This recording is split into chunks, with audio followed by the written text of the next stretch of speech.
Bow your heads. Heavenly Father, God of all people, thank you for allowing us to meet today and discuss great things in this country and to do as good a job as we can do under your leadership. We appreciate the opportunity to serve you and to serve this great institution. In your name we pray. Amen. Amen. Please remain standing and recite the pledge. I pledge allegiance to the flag of the United States of America and to the republic for which it stands, one nation, under God, indivisible, with liberty and justice for all.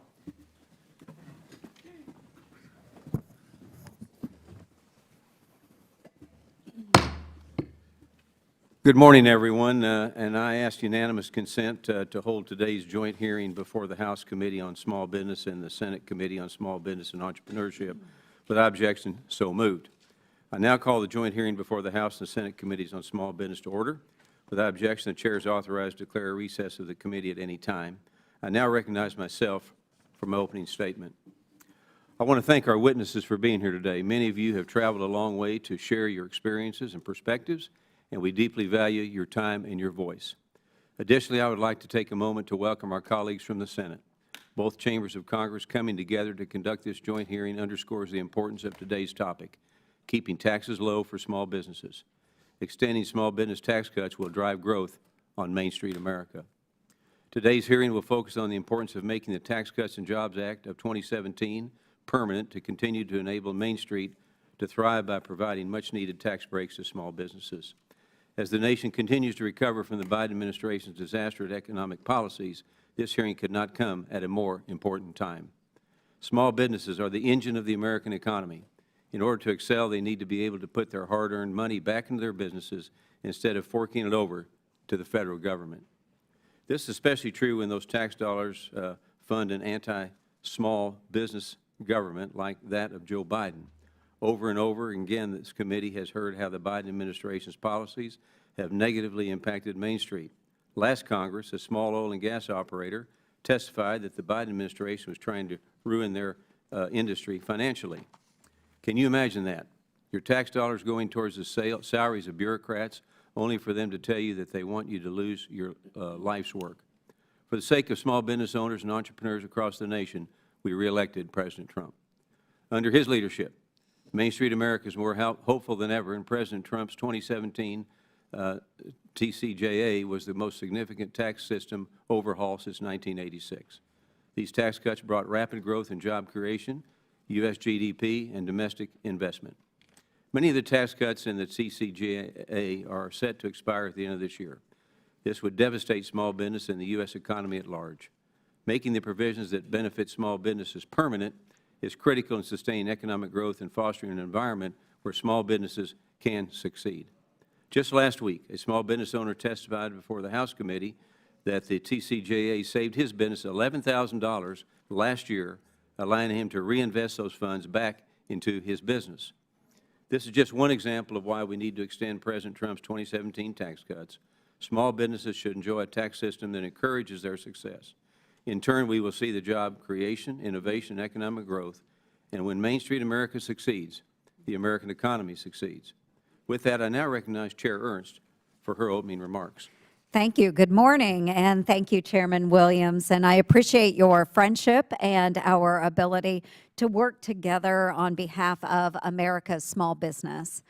I am glad that we can hold this joint hearing of our two committees today to examine an issue that impacts every small business in America.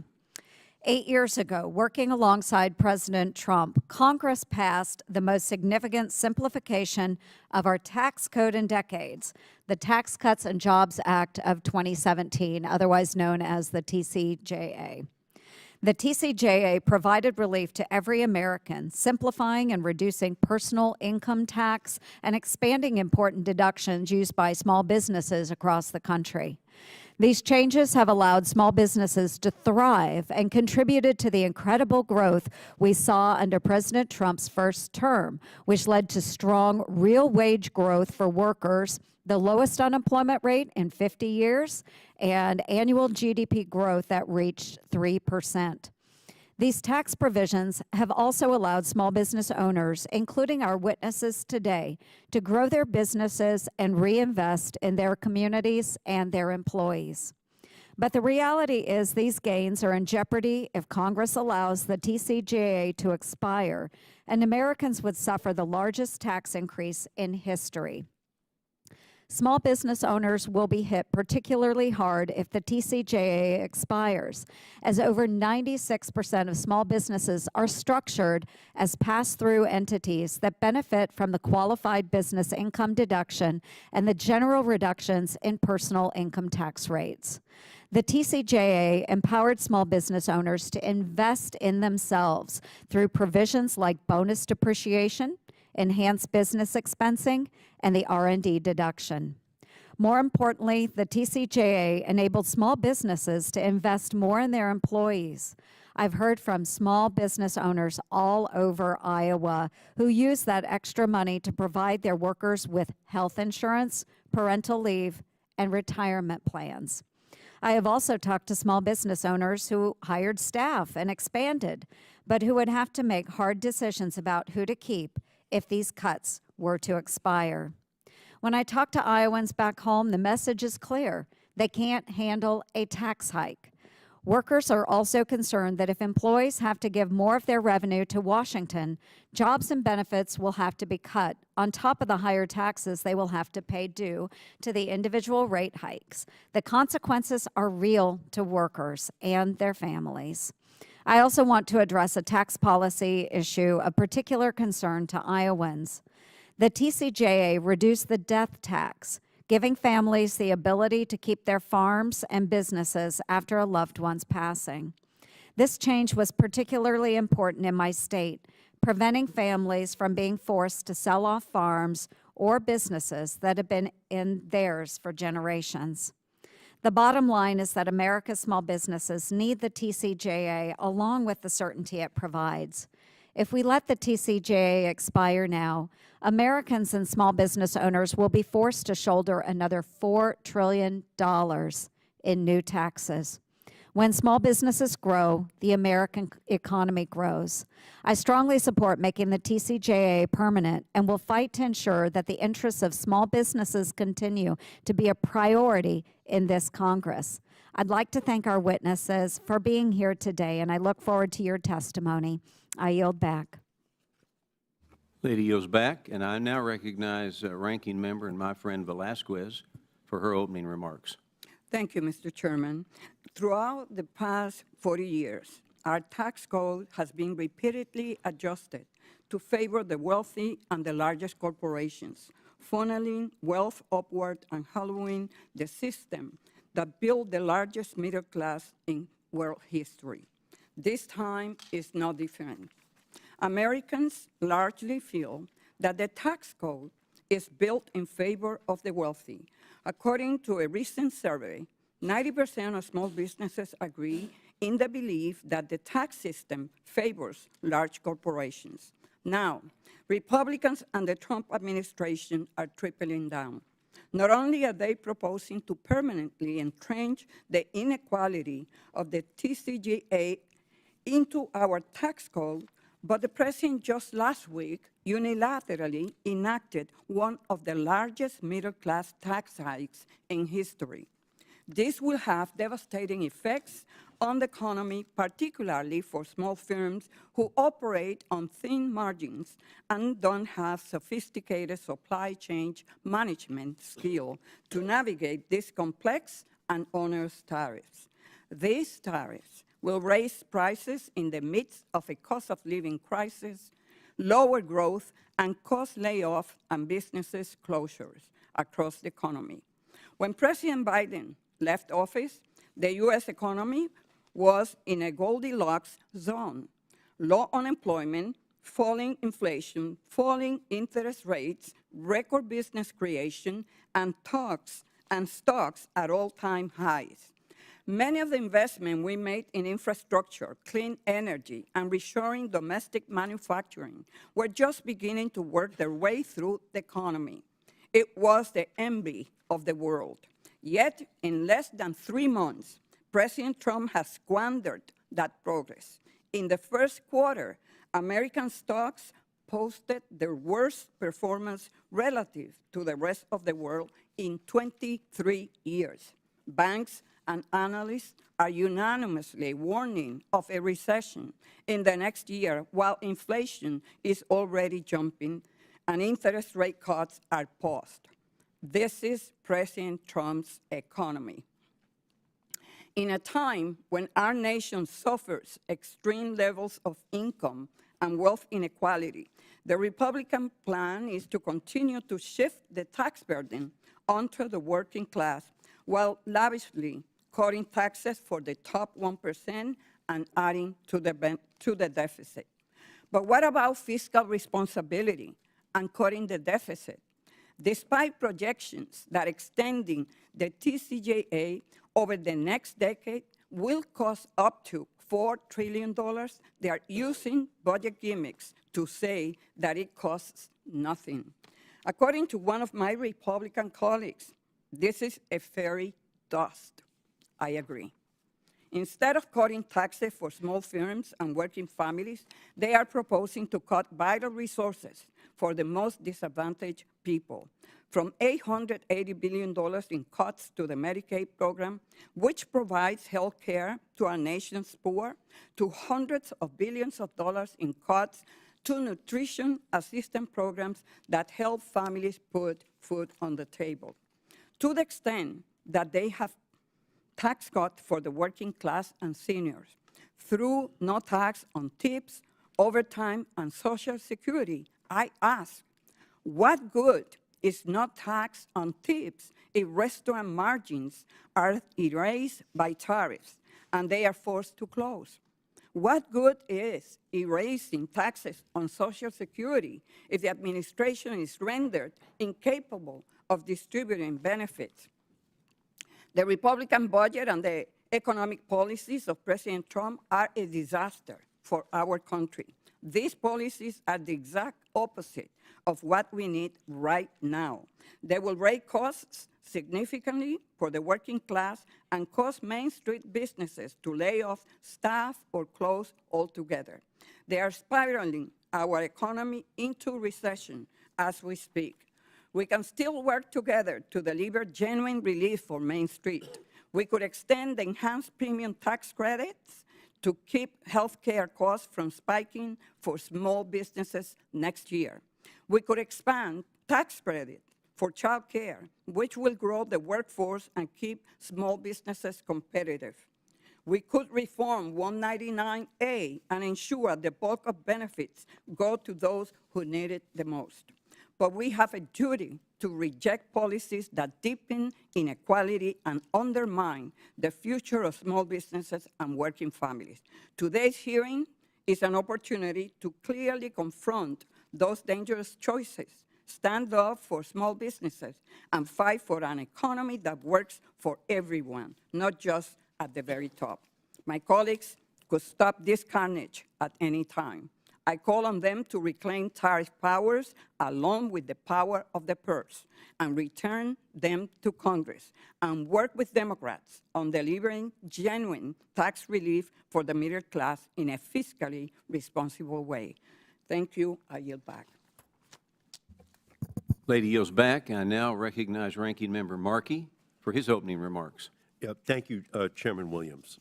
Less than 100 days in, this administration has only delivered pain for Main Street across America.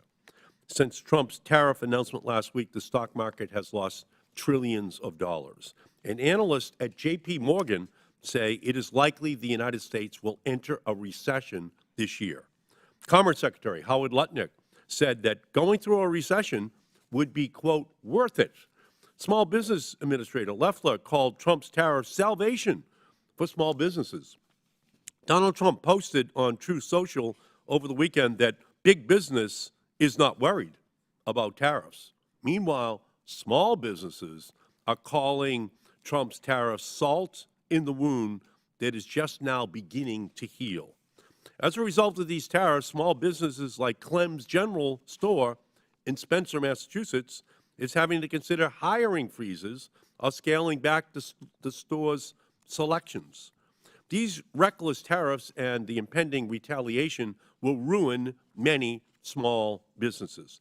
97% of exporters and importers in the United States are small or medium-sized businesses.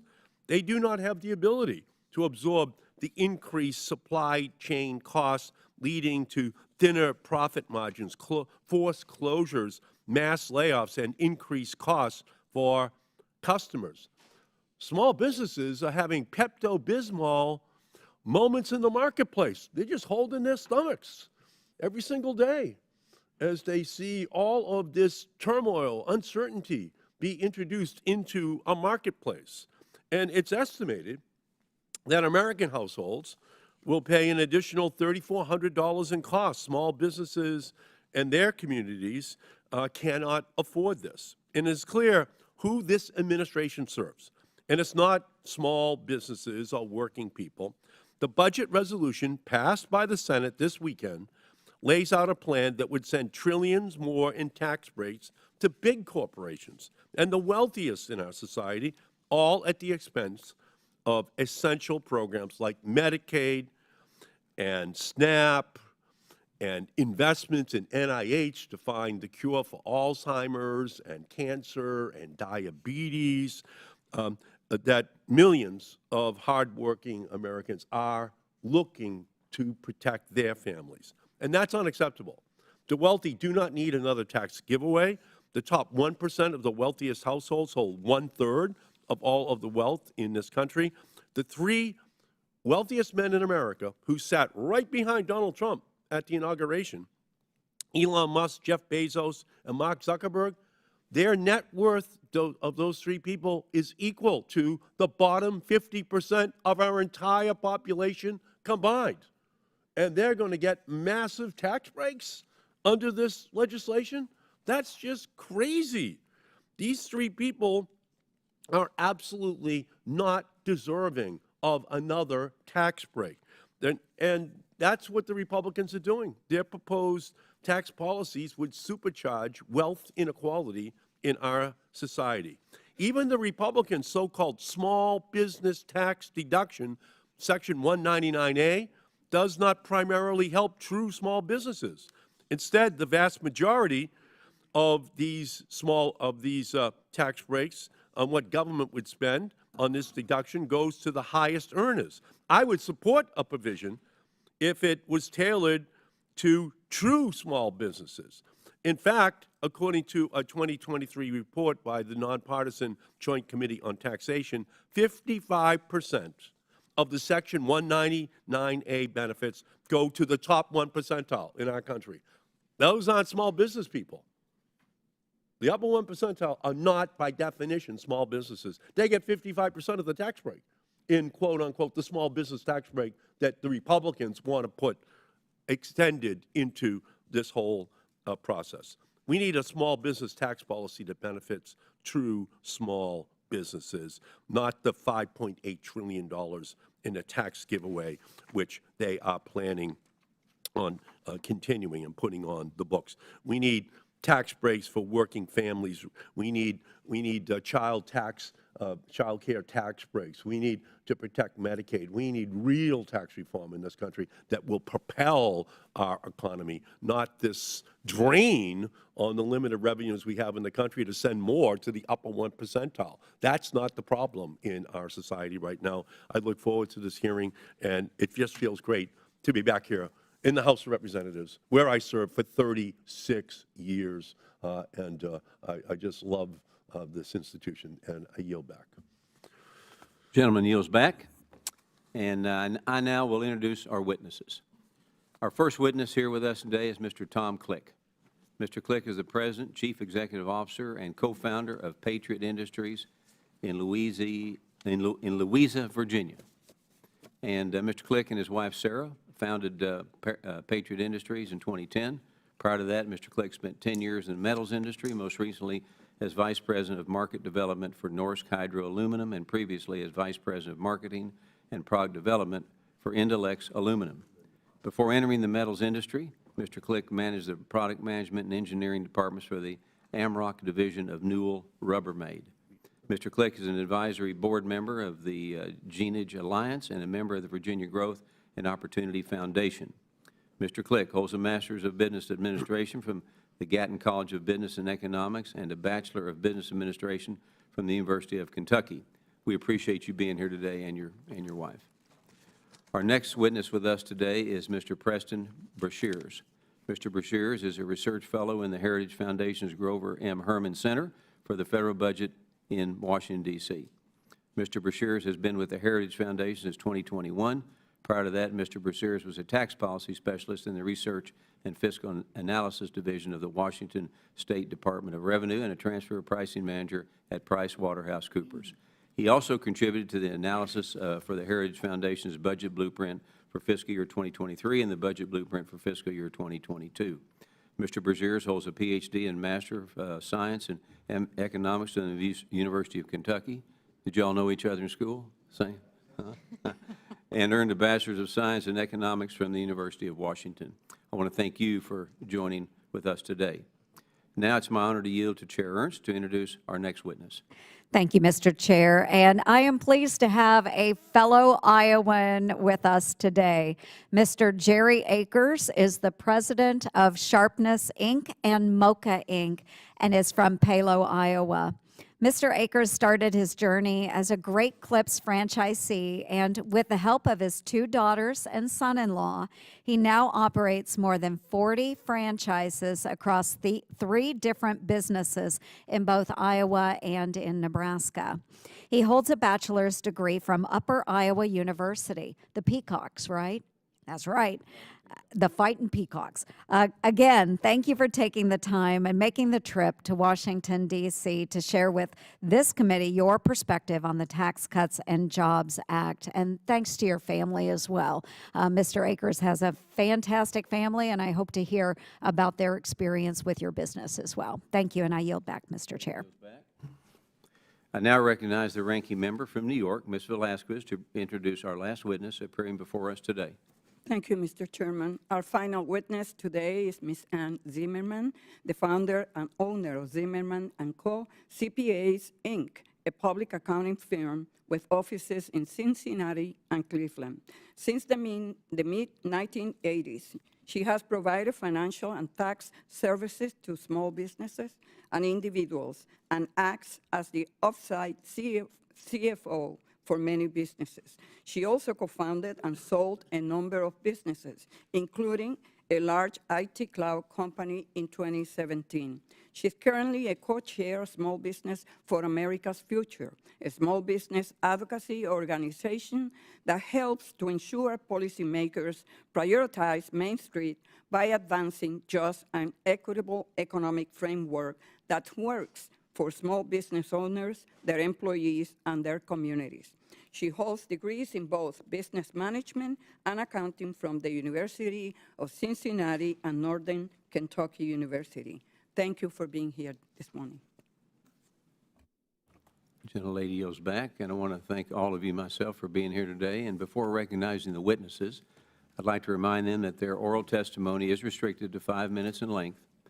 If you see the light in front of you turn red, it means your 5 minutes is up and concluded, and you should wrap up your testimony. When you get, if you get around 5 minutes and hear this, you need to stop, okay? And with that, I now recognize Mr. Click for his 5-minute opening remarks.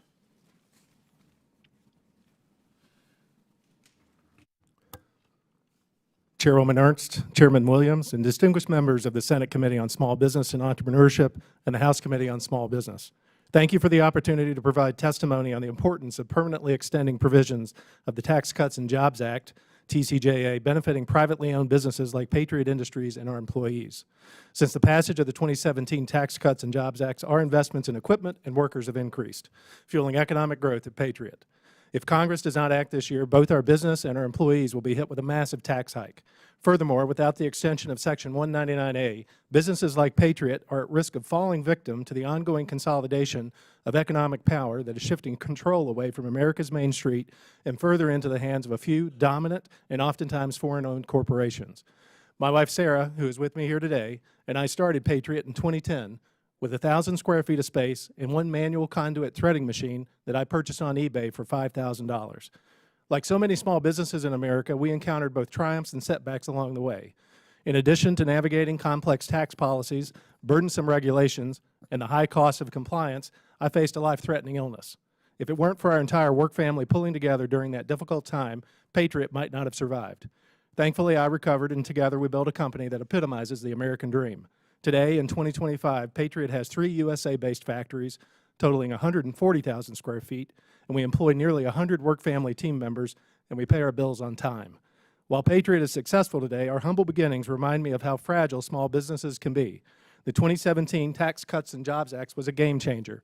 It reduced financial roadblocks for small businesses like ours, allowing us to reinvest, expand, and create more jobs. One of the most impactful provisions was a 20% deduction for small businesses, which gave pass-through entities like ours the ability to grow at a faster pace and compete on a level playing field with larger corporations. Additionally, the expansion of immediate expensing laws allowed us to write off the full cost of purchasing new equipment rather than depreciating it over decades. This change was critical for manufacturing companies like ours, which rely on high-cost machinery. Since 2017, we've invested nearly $4 million in advanced manufacturing equipment. If the law reverts to the old system, business expansion will slow, and small companies like ours will be forced to delay investments that drive innovation and job creation. Beyond the business benefits, lowering income tax rates across the board meant that every worker kept more of their hard-earned money. The expansion of the child tax credit and the doubling of the standard deduction provided additional relief for working families, allowing them to save more and invest in their futures. If these tax cuts expire, our employees will face a direct pay cut through higher taxes, making it harder for them to afford necessities and plan for their financial security. Beyond immediate tax relief, another critical reason Congress must act now is to prevent the devastating impact of the estate tax, or as many call it, the death tax. Personally, I'd like to reframe it as the survivor's tax, since the people who actually have to pay it are the spouses and their children. Some believe the estate tax is a well-deserved tax on the rich. In reality, it punishes family-owned businesses at the exact moment the company is being passed to the next generation. At Patriot, we've spent years growing our company, reinvesting in equipment, expanding operations, and creating jobs. But if I were to pass away unexpectedly, the federal government could demand a 40% survivor's tax on the business and our family has spent our lives building. To meet that burden, my family might be forced to lay off workers or even sell the business entirely. The real danger comes from how the estate tax applies to non-liquid assets. Patriot maintains over $10 million in inventory across 11 states to meet the needs of our customers. This inventory, along with the heavy equipment we use, is considered part of the business's valuation when calculating the estate tax.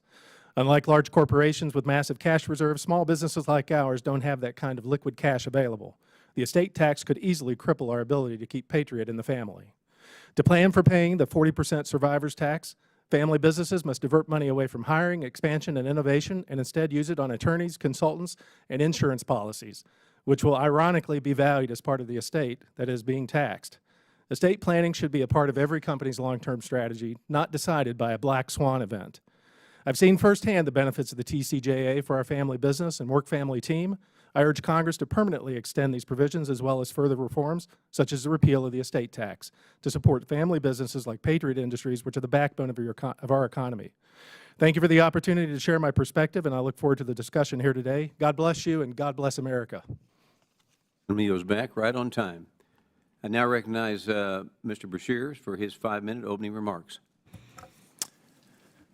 Chairman Williams, Chairwoman Ernst, Ranking Member Velasquez, Ranking Member Markey, and members of the committees, thank you for giving me the opportunity to testify today. My name is Preston Brashers. I'm a research fellow at the for tax policy at the Heritage Foundation and the Grover M. Herman Center for the federal budget. The views I express in this testimony are my own and should not be construed as representing any official position of the Heritage Foundation. It's fitting that the title of today's hearing says, "Keeping Taxes Low for Small Businesses," as opposed to cutting taxes. Some have mischaracterized what's at stake here. The small business tax provisions from the Tax Cuts and Jobs Act have been in place for nearly 8 years, and if Congress allows them to lapse, then American entrepreneurs and small businesses would face a tax hike of more than $1 trillion over the next decade. So it's worth emphasizing that this is not about cutting taxes. It's about avoiding an enormous tax hike. Indeed, most small business owners would probably reject the notion that their taxes are low in the first place. TCJA included more than just tax cuts, but also structural reforms, simplifications, and base broadening revenue raisers. In addition to some permanent changes, TCJA temporarily suspended certain flawed elements of the tax code that had punished business owners and entrepreneurs who choose to invest in their workers and in the American economy. Those expiring provisions will be the focus of my testimony today. TCJA addressed some of the more egregious problems that existed in the tax code until 2017.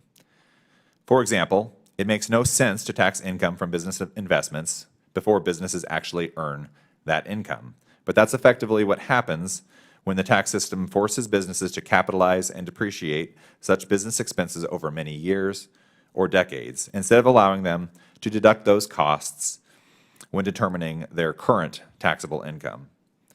To address that problem, TCJA implemented full and immediate expensing for capital equipment and machinery. For 5 years, between 2018 and 2022, the tax treatment for these formerly depreciable capital assets was corrected, but unfortunately, full and immediate expensing, also known as bonus depreciation, is now gradually sunsetting. One of Congress's top priorities should be to lock in full and immediate expensing, not just for another few years, but permanently. Similarly, Congress should address one of the unfortunate compromises of TCJA, the 5-year amortization of research and experimental costs. That provision is structured in a way that delays to a later year 90% of the value of deductions for expenses related to research and experimental activities, including employee compensation costs, material and supply costs, costs of obtaining a patent, and certain operations, management, and travel costs. The resulting short-term financial hit from this artificially accelerated tax liability can be severe for startup companies with limited cash flow and limited access to capital markets. TCJA also expanded death tax exemptions, helping to shield family farms and businesses from a devastating 40% federal tax on assets passed down to family members. Allowing the death tax exemption to be cut in half, which will happen if TCJA expires, could be the death knell for some asset-rich but cash-poor small and mid-sized family businesses. Finally, no other expiring provision in TCJA had a larger impact on the amount of taxes paid by entrepreneurs and small business owners than the 20% pass-through deduction known as Section 199A. While some reforms or improvements to the design of 199A are certainly possible, simply letting the provision lapse would be unthinkable to millions of American business proprietors who claim the deduction. Collectively, the expiring TCJA provisions benefiting small businesses were an indispensable part of the 2017 legislation's success. If lawmakers want to revitalize the economy and ensure that American small business owners and entrepreneurs can thrive, then extending these provisions should be a top priority. Lawmakers could multiply the economic growth associated with these small business-related provisions by ensuring that they are made permanent. Congress also has the opportunity to build on TCJA's success for small businesses by expanding and improving on expensing provisions in the bill, for example, by mitigating the harmful phase-out of the Section 179 small business expensing deduction. Thank you. Gentleman yields back. I now recognize Mr. Akers for his 5-minute opening remarks.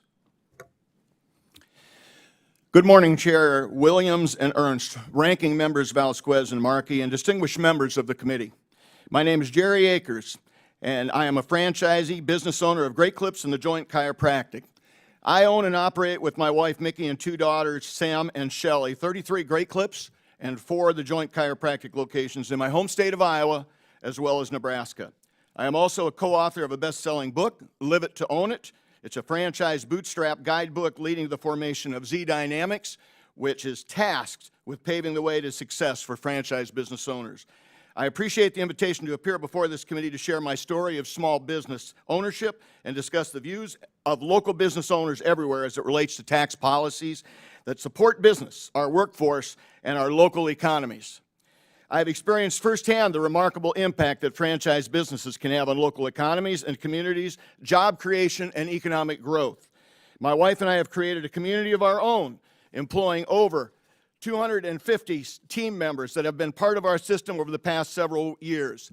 These team members are treated as an extension of our family and receive industry-leading wages and Fortune 500 benefits while working for a small franchise organization. Much of our continued success in our business and team members is in part due to the many important provisions of the Tax Cuts and Jobs Act. Many of the individual and small business provisions are expiring at the end of this year and are critical to locally owned franchise businesses. I appreciate the urgency with which Congress is seeking to address these, as the uncertainty created by their looming expiration is giving small business pause as they make investment decisions that will allow them to grow and create jobs. First, much like the rest of the small business owners, the 199A tax deduction for qualified businesses income has been an important lifeline. It has enabled me and almost all franchisees to increase investment in business, driving growth and innovation, while the extra financial breathing room has allowed us to hire more employees and provide better benefits to existing team members. More importantly, this deduction has helped level the playing field, allowing businesses like mine to compete with larger corporations and provide a level of financial stability that has been valuable. The thought of these hard-earned gains being jeopardized is deeply unsettling. It's not just about numbers, it's about the livelihoods of families, the vitality of communities, and the spirit of entrepreneurship. The TCJA also allows businesses to immediately write off 100% of the cost of capital investments in qualified property. For our business, the influx of cash flow is crucial for reinvestment, remodeling, and expansion, and managing operational costs.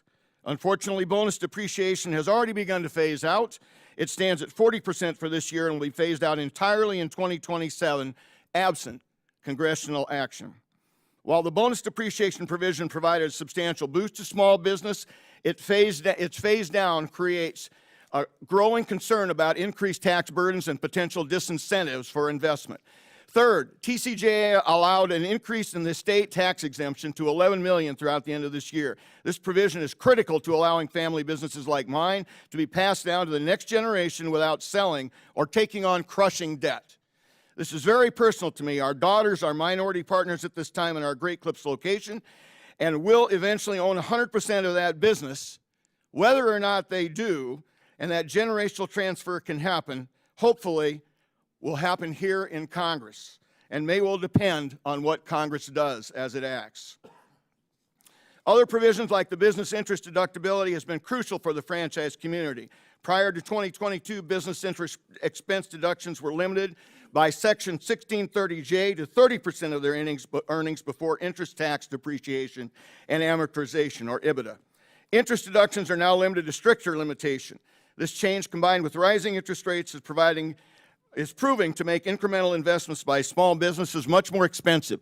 On average, a business affected by the change could see a threefold increase in its incremental tax burden, facing both higher interest rates and financing improvements and a very high tax rate. The truth is that for many small business owners like me, the TCJA provisions have been a lifeline. It has provided a sense of stability, allowing me to reinvest in my business, hire new employees, and provide better benefits and weather economic fluctuations. The prospect of losing that feels like a rug being pulled out from under me.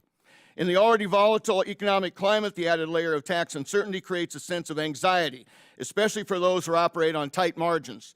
Small businesses are accustomed to taking risks, but the threat of a significant higher tax burden feels like an unfair and unpredictable obstacle in franchising and all small businesses. I am ready to be a resource for this effort, and I thank you again for the opportunity to testify. I'm happy to answer any questions.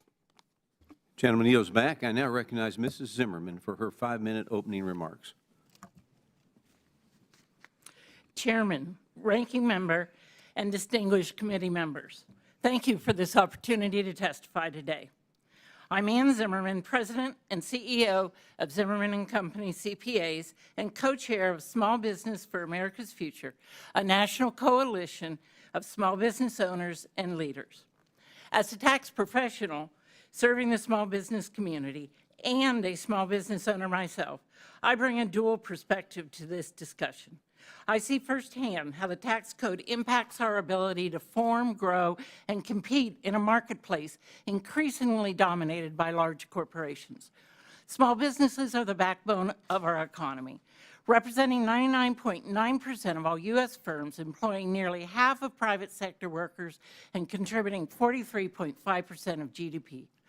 Today, these businesses face challenges amid mounting economic uncertainty.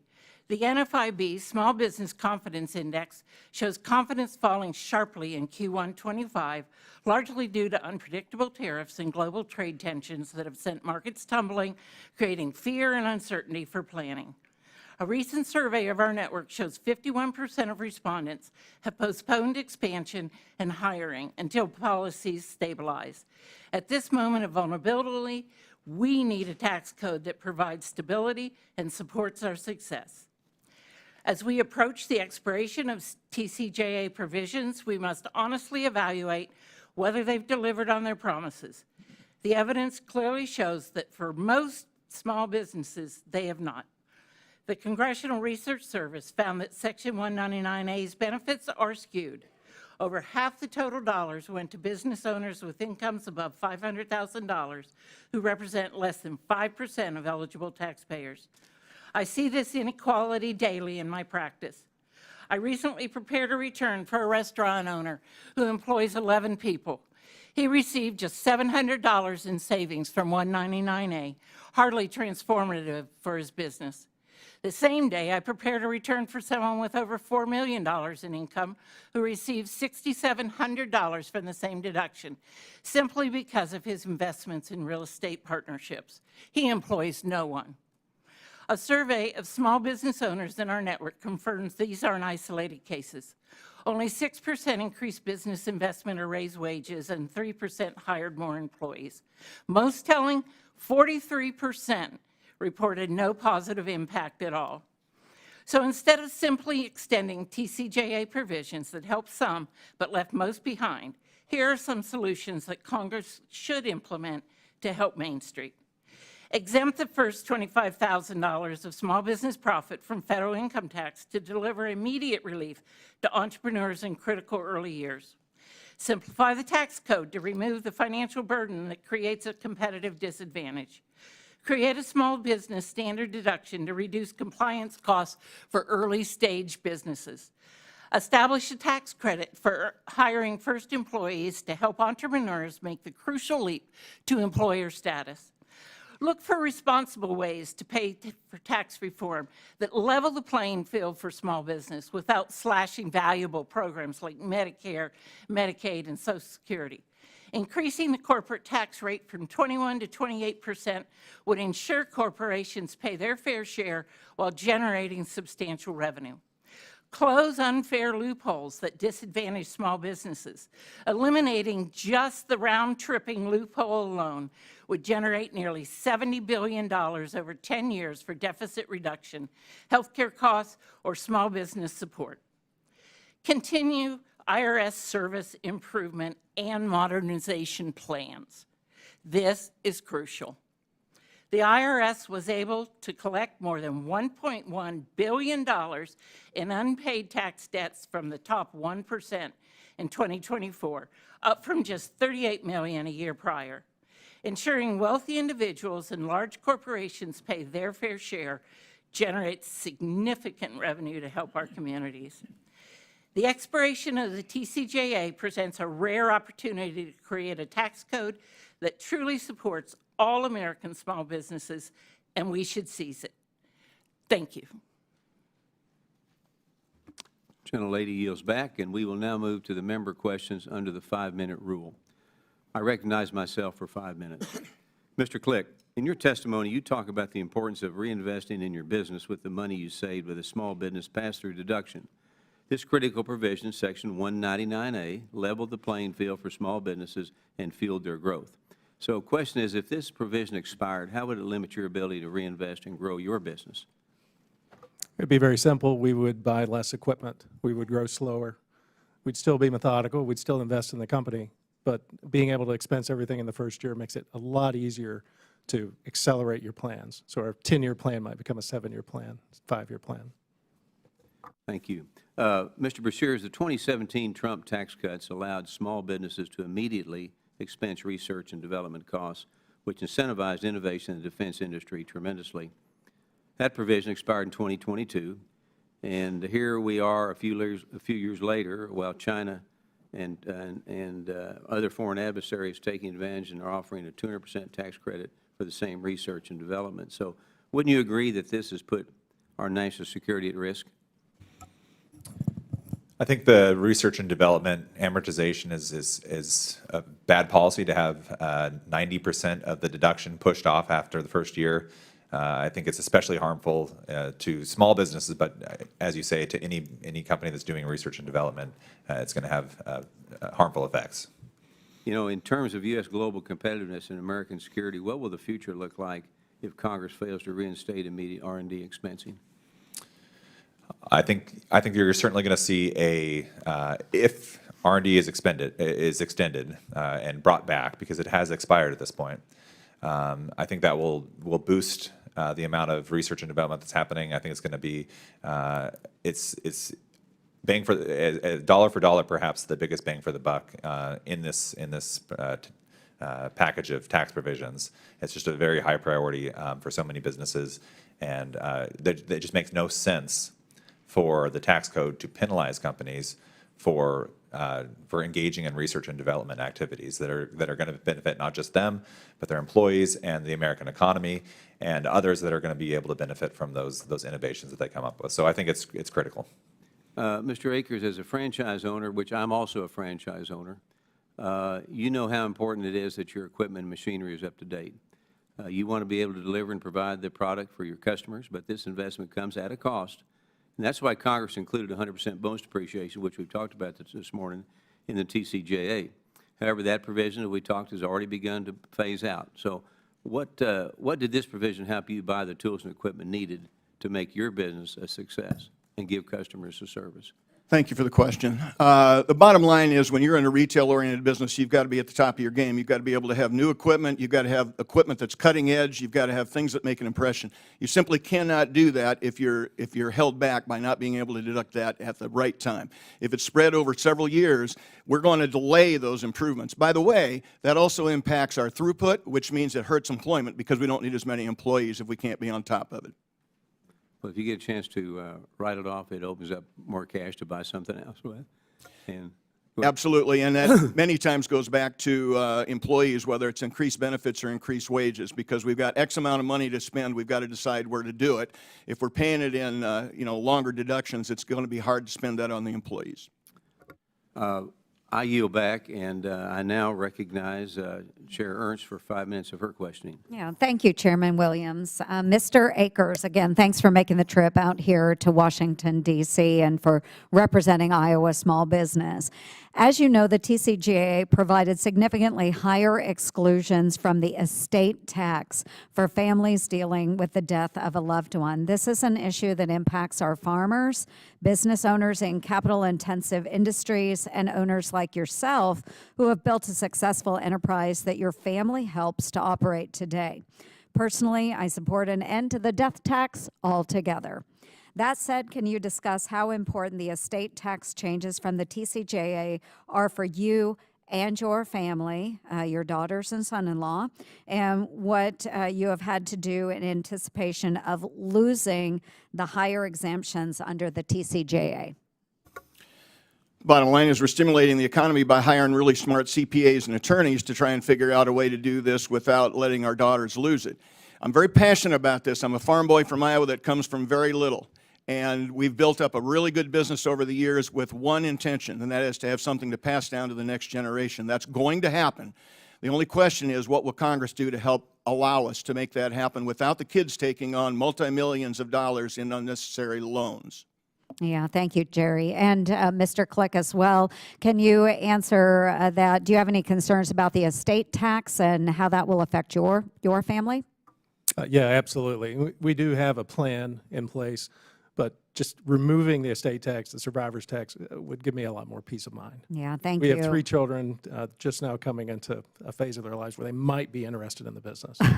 We hope they are. I do. And Mr. Click, again, thanks for being here today as well. The changes to bonus depreciation and immediate expensing in the TCJA were transformative, and nearly every Iowa-based manufacturer I've spoken to has made it clear how important it is to them in ensuring they can maintain and expand their operations. So can you give a little more detail to that and why bonus depreciation and immediate expensing are so important to our small businesses in capital-intensive industries like manufacturing?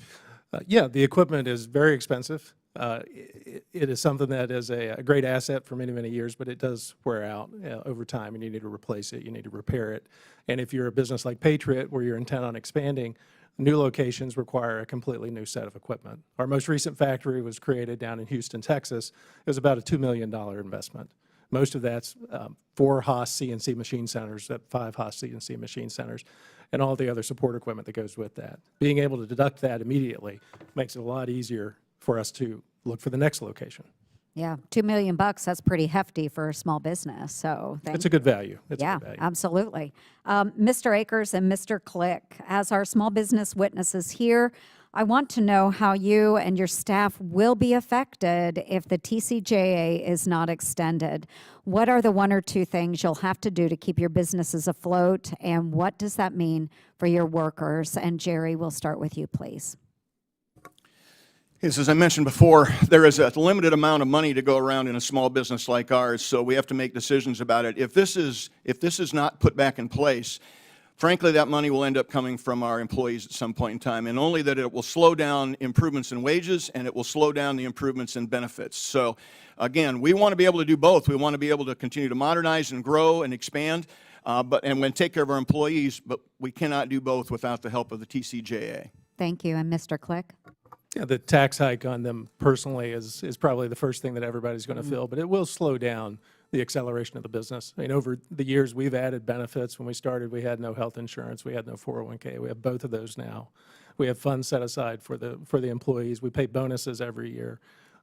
There's only one pot of money for this, and this is a component that will help make sure that we manage that pot of money appropriately, and for the employees, and for the work family, and for the company. And thank you both. And Mr. Chair, I just want to note that both of them have responded that much of the return that they get from the TCJA, they are rolling right back into their employees, whether it's wages, benefits, bonuses. So thank you both for representing our small businesses today, and I yield back. Gentlelady yields back. I now recognize Ranking Member Velasquez for 5 minutes. Thank you, Mr. Chairman. Ms. Zimmerman, the President just unilaterally enacted significant tariffs on virtually every country except Russia. Can you discuss the biggest economic policy blunder in the past century and explain how this will disproportionately harm small businesses? Thank you. Absolutely. The small business uncertainty index is higher than it's been, I think the second highest ever, even higher than COVID right now. The uncertainty is killing small businesses. They can't plan.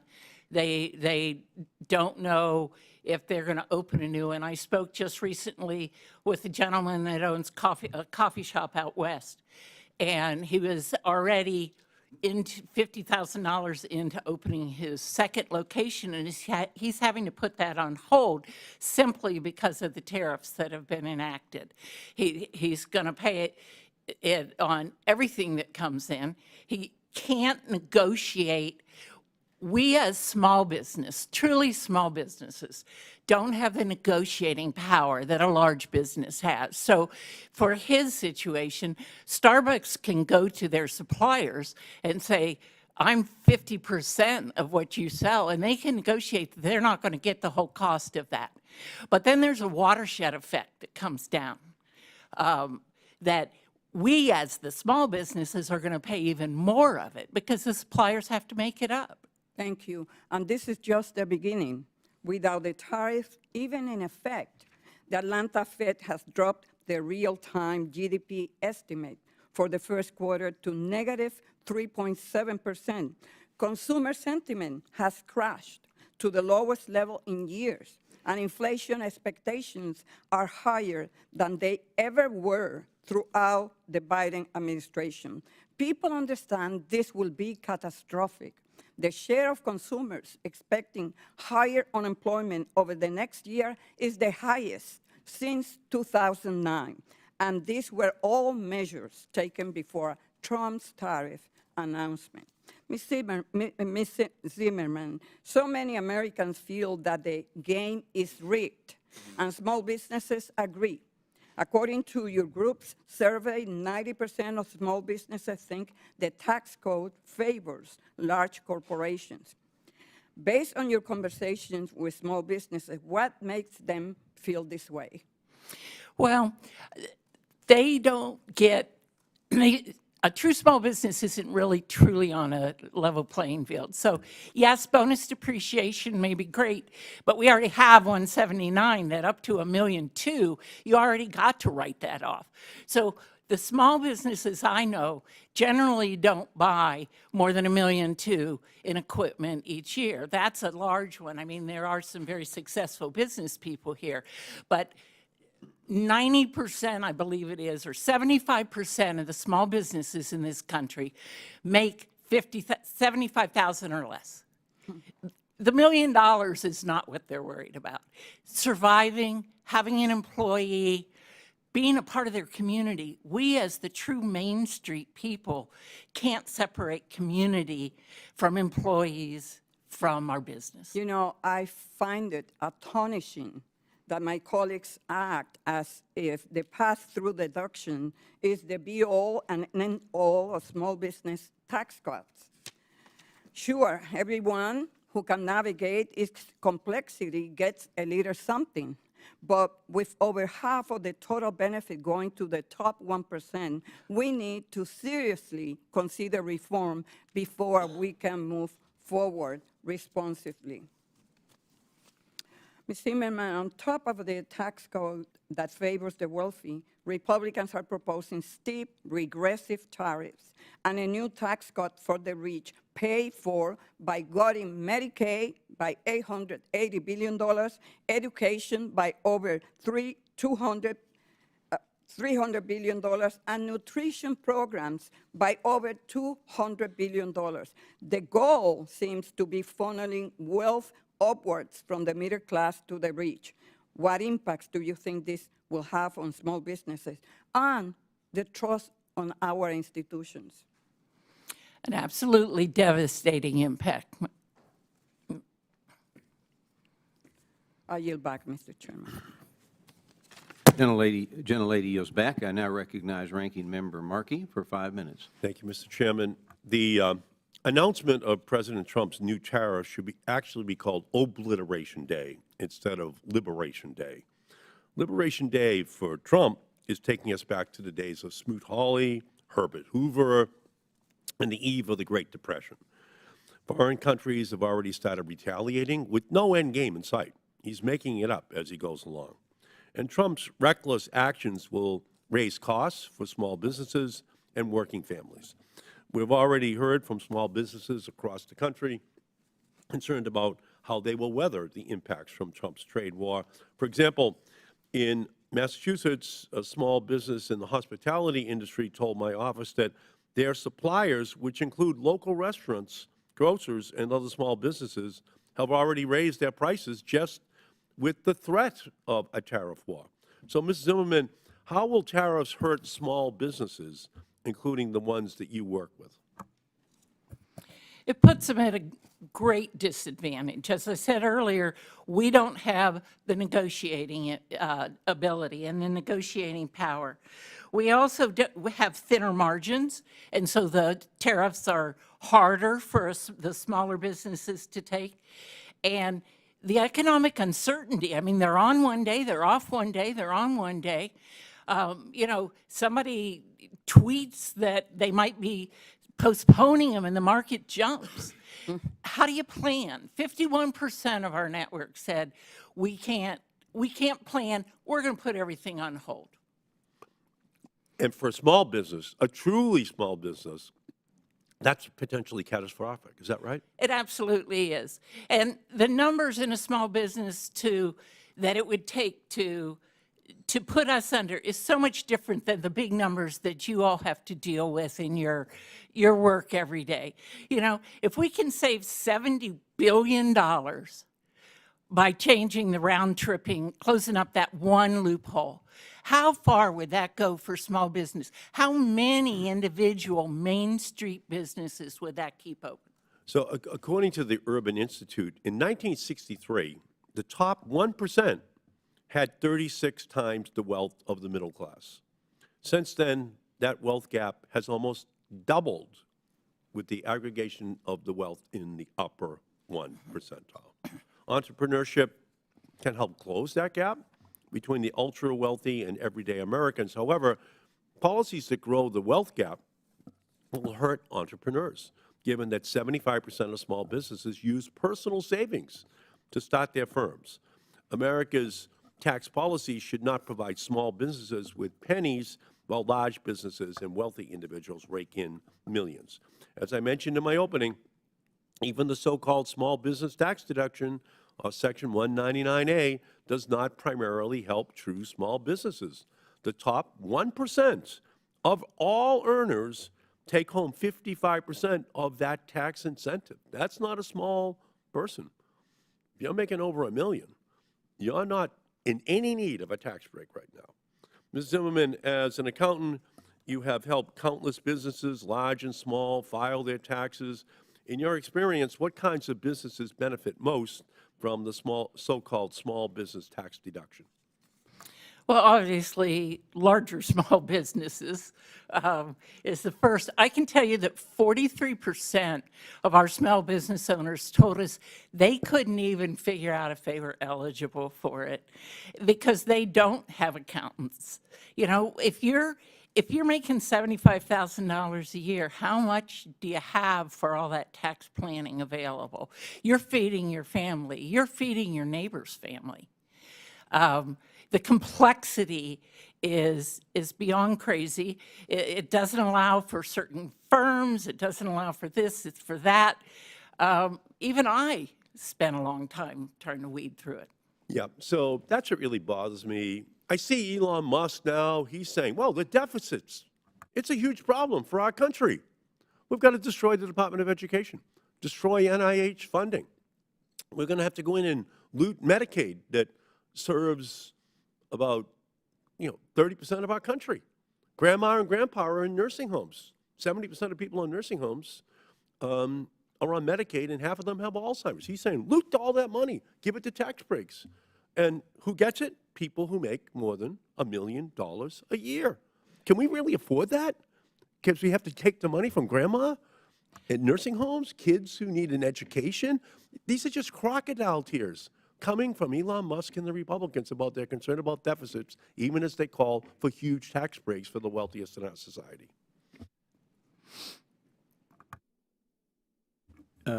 Next, we have Congressman Stauber from the great state of Minnesota for 5 minutes. Thank you very much, Mr. Chair. And I see my colleagues on the other side of the aisle, they're bringing out their old dusty playbooks again. I will just say, when we talk about tariffs, I represent northeastern Minnesota. President Trump put the 232 steel tariffs that saved the Iron Range, and they were so good that President Biden kept them on. We have to understand the opportunities that we have, because the secondary positive effects in northeastern Minnesota because of those tariffs, they're still in business today. And remember, northeastern Minnesota mines the iron ore that makes almost 82% of this nation's steel, which is a strategic national security issue. So the tariffs that President Trump put on the steel industry and President Biden kept on worked. They saved the Iron Range, and as the Iron Range in northeastern Minnesota go, so does the state of Minnesota. Chairman Williams and Chairwoman Ernst, thanks for holding this meeting today. In northern Minnesota, as I said, small businesses, they're not just the backbone of the economy, they're the heart of the economy. Whether it's a precision manufacturing facility in Duluth, Minnesota, a family-run logging operation in Grand Rapids, or a fifth-generation farm in Chisholm, or a manufacturing facility in Forest Lake. These are the folks who create jobs, train young workers, and keep our small rural towns alive. That's why the Tax Cut and Jobs Act of 2017 was so important. It wasn't just a tax cut, but a signal that the government wanted our small businesses to take our economy to that next level. The 20% deduction for pass-through businesses under Section 199A leveled the playing field for small firms competing against large corporations. This provision has helped thousands of Minnesota pass-through businesses, like S corporations and sole proprietors, reinvest in their operations raise wages, and hire new employees, as many of you testified today. Mr. Click, your business has seen remarkable growth over the past 15 years. If the Section 199A deduction sunsets at the end of this year, how would that impact your ability to invest, hire, and even stay competitive? It's all about the equipment. Our 10-year plan, we'd like to have 5 more fabrication facilities around the country. And as I said earlier, each one costs about $2 million. So that 10-year plan, without the Section 199A coming back, it may push off from 10 years to 12 years or longer. You have to stay competitive. We have to stay competitive. We have to keep advancing. We have the most advanced equipment in this industry. We have more advanced equipment than anyone else in the industry combined, and I'd like to keep that. Yeah, and the way you survive is in continuously investing in that advancement in the equipment so you can stay competitive. Absolutely. Because if you don't, you're going to be out of business. Would that be true? It would be impactful. I don't think we'll be out of business. We basically reinvented thread and conduit, and again, we want to keep that title and keep growing. Yes. Capital purchases like equipment or new technology are foundational to long-term growth. Mr. Akers, from your experience as a franchise owner, how did 100% bonus depreciation improve your ability to grow your business, and what risk do you see if this benefit is not made permanent? Bottom line is, since that was put into place, we've grown our business by about 25% in the number of units, which is a huge explosion for the Midwest, for rural America, as you said. With that goes 50 jobs or something in that neighborhood. So being able to reinvest in that has accelerated our growth and will continue to accelerate the growth in the future, as well as allow us to give more benefits and wages to our employees. You know, you just said the loss of 50 jobs. That is real in small-town Iowa or small-town Minnesota. People in this town don't understand that. We talk about small businesses being the engine of our economy. We have the opportunity right now to do that. I was a small business owner for 31 years. It wasn't easy. It wasn't easy raising 4 kids, and my brothers would say, we got to come up with $7,000 apiece by next Friday because we can't meet net 90. You folks are the engine of our economy. Don't ever forget that. Don't let this town change your mind or anybody on this dais change your mind. Small businesses are the engine of our economy. They are going to make America even better. Your private investment. You got to reach in your wallet, take that risk for the American dream, and be successful, and employ those people that live in our rural small towns. We are depending on you. Don't quit ever. And I yield back. Gentleman yields back. I now recognize another person from Kentucky, the great state of Kentucky, Representative McGarvey, for 5 minutes. Thank you, Mr. Chairman. I did see that Mr. Click and Dr. Brashers definitely went to the University of Kentucky, which I appreciate. I also want to take a moment right now to just say we are really thinking about all of the small business owners in Kentucky who are dealing with the historic flooding right now in our state. It is really bad, and it's ravaging many parts of our state, and small businesses are crushed right now dealing with that. So obviously now is not the time to be cutting back on something like FEMA or to hollow out an agency like the Small Business Administration, which helps the federal relief efforts for our small businesses hit with this uncertainty. We've talked a lot about tariffs today. You know, I want to talk a little bit about tariffs as well. Tariffs are a tool. A tool is neither good nor bad. A hammer is a tool. It's pretty good for putting a nail in a wall. It's not so good for fixing your iPhone. How you use a tool matters. And Donald Trump is wielding this tool in a chaotic way without any strategy, without any plans, in a way that is definitively hurting businesses, small businesses, and American workers. One of the ways he is hurting our country with his current tariff plan is just the uncertainty of it. We had a day a couple of weeks ago where tariffs were on Monday, off on Tuesday, on Wednesday, off on Thursday. Right now, people are unsure what he is doing. You read any coverage of this, conservative, liberal, whatever, they're saying, what is the president actually going to do? Is he going through with this? How does this matter?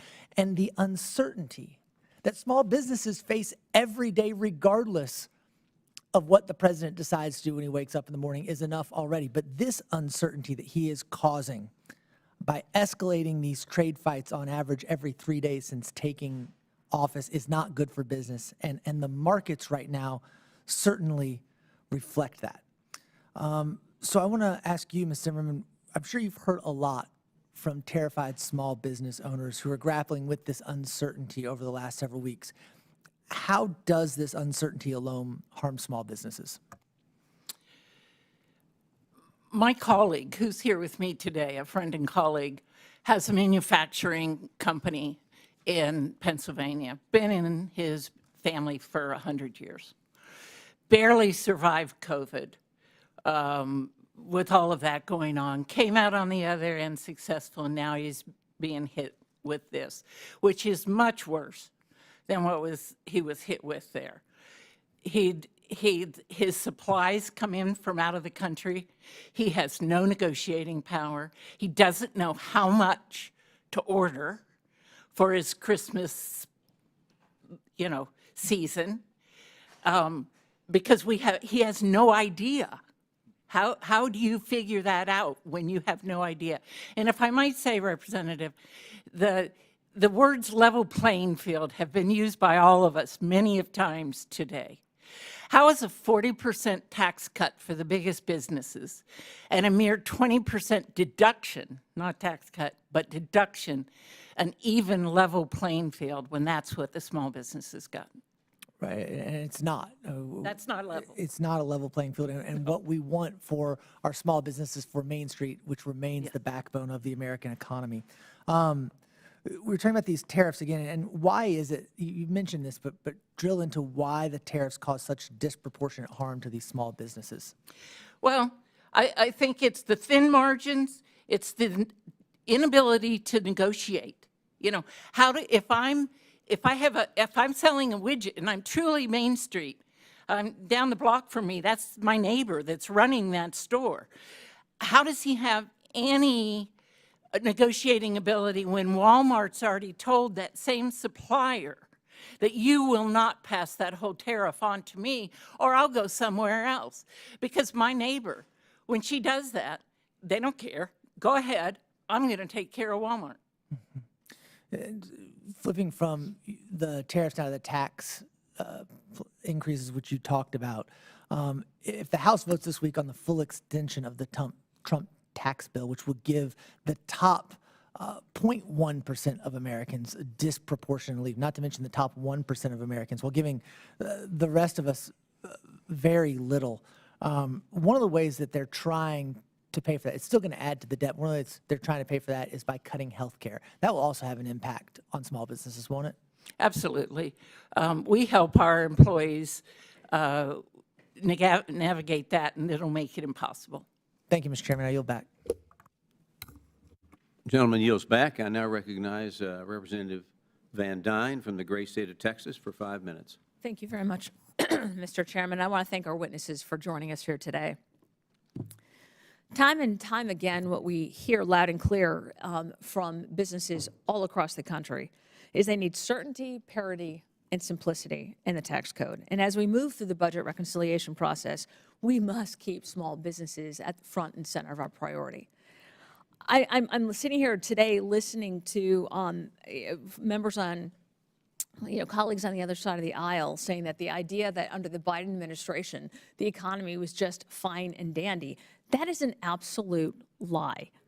Under the Biden administration, we saw twice the inflation that we've seen under the Trump administration. And when you look at stats from the Bureau of Labor Statistics, that indicates that real average hourly earnings for private sector employees actually dropped 2.24% between 21 and 24. That's not a great booming economy. On the flip side, when you look at the TCJA results, the bottom 50% of earners paid less income tax than ever before. And the bottom 20% saw their federal tax rate dropped to the lowest level in 40 years. So somehow the idea that working Americans did not benefit from the TCJA, again, is an absolute lie. The tax cuts also enabled businesses to raise wages. leading to a 4.9% increase in real wages between 2018 and 2019. That is the fastest wage growth that we saw in 2 decades. Additionally, real median household incomes in the U.S. rose by $5,000, a larger increase than the previous 8 years combined. And overall, individuals and families received 3 out of every $4 from the total 2017 tax cut package, demonstrating its direct benefits to American households. So the idea that only large corporations are benefiting from this, absolute lie. So earlier this year, I joined my colleague, Representative Smucker, in co-sponsoring the Main Street Tax Certainty Act to make the small business pass-through deduction permanent. I've also signed on to Representative Arrington's Align Act to restore and make full bonus depreciation permanent. I've joined Representative Estes on his American Innovation and R&D Competitiveness Act to permanently allow for immediate R&D expensing. These 3 provisions, cornerstones of President Trump's signature tax reforms, have brought about some of the greatest investments in innovation in our nation's history. And the numbers back it up. According to NFIB, letting the 199A deduction expire would force 60% of small businesses to raise prices and nearly 44% to delay or cancel capital investments. On the other hand, making the deduction permanent would create 2 million jobs annually. That's more than 8,000 in just Texas 24, my district alone. So, Mr. Click, how would your business be harmed if the Section 199A deduction were to sunset? Again, as I've said, it would slow us down. It would also slow down our plans to make more products here in the USA that, unfortunately, the country has stopped making. And there's a lot of talk about tariffs. I'm definitely not a tariff expert, but I can tell you from personal experience, when my wife Sarah and I put the company together, we made sure that our products were made here in the USA. And we're the only company that guarantees all of our aluminum products are made here in the USA, mostly in Virginia, our feedstock. The products that we import represent less than 2% of our revenue. And again, we've been through the tariff discussion before and see minimal impact from that. But I don't want to slow down. I want to continue. I want to make those products that we have to go to other countries for right now. Having an aluminum manufacturer in my district and listening to them complain about how the unfair competition with the rest of the world that U.S. government has placed on them, they really appreciate that, and I thank you for your buying from American business members. Mr. Brashers, in your research, you emphasize the role of full and immediate expensing and replacing IRS's complex rules for depreciation. Assuming that you agree that businesses have to deduct capital investment expenses over 20 years is impractical, just how important is full and immediate expensing, especially to capital-intensive small businesses? Just to give you some idea, just think about the inflation that we've just been going through, where we have 8%, 9%, even 5% inflation. And you think about that deduction, and you're telling business owners that they're not able to actually claim that deduction for 20 years. What ends up happening is ultimately you're only potentially getting about half of the deduction if for some of these 20-year assets. And so it's quite harmful. All right, thank you very much, and I yield back. Yields back. I now recognize Representative Simon from the great state of California for 5 minutes. Thank you. And thank you, chairs and ranking members.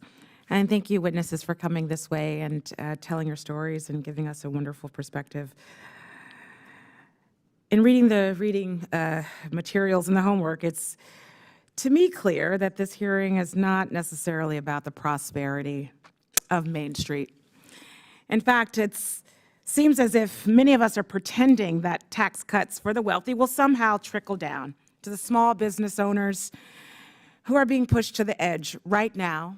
And yes, 2 years ago, 6 years ago, 10 years ago, 20 years ago, small business owners in this country have consistently struggled in many of our communities to make ends meet.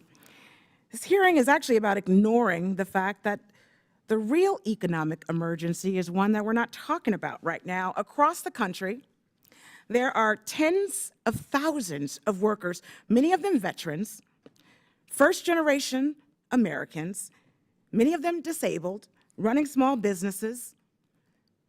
Many folks who have been fired from our federal government, also first-generation Americans, many of them veterans, many of them disabled. These are not tech giants, but we fired folks from our own government. Small businesses can't safely rely on an SBA in this moment that is being dismembered in real time. We've talked to hundreds of small business owners in our office, and they've said clearly they can't get through. No one's answering their request. And if the SBA has to manage $1.6 million in student loans, then they can't focus on the conversations that we're having today. The mom and pop vendor on Main Street, on Broadway Street. We're not investing in Main Street and having these conversations. We are ripping out the social safety net, and we're calling it fiscal responsibility. So let's stop pretending. The economy is not working for working people. It's not creating opportunity. In this moment, we know that's true. It's not creating a class of folks who can and thrive in real time. In fact, we are discarding people, skilled workers and small business owners at the same time, with no support, no capital, and no roadmap moving forward. If this hearing was truly about prosperity, we would be talking about targeted investments that expand access to not only capital and real resource in real time, but also expanding access to health care, solidifying public infrastructure, and a tax system that honors work, not wealth. Instead, we are watching a slow collapse, a real collapse. And there's no up from here unless we change course. I have a question to Mr. Zimmerman, and thank you for being here. Excuse me, Ms. Zimmerman, thank you for being here today.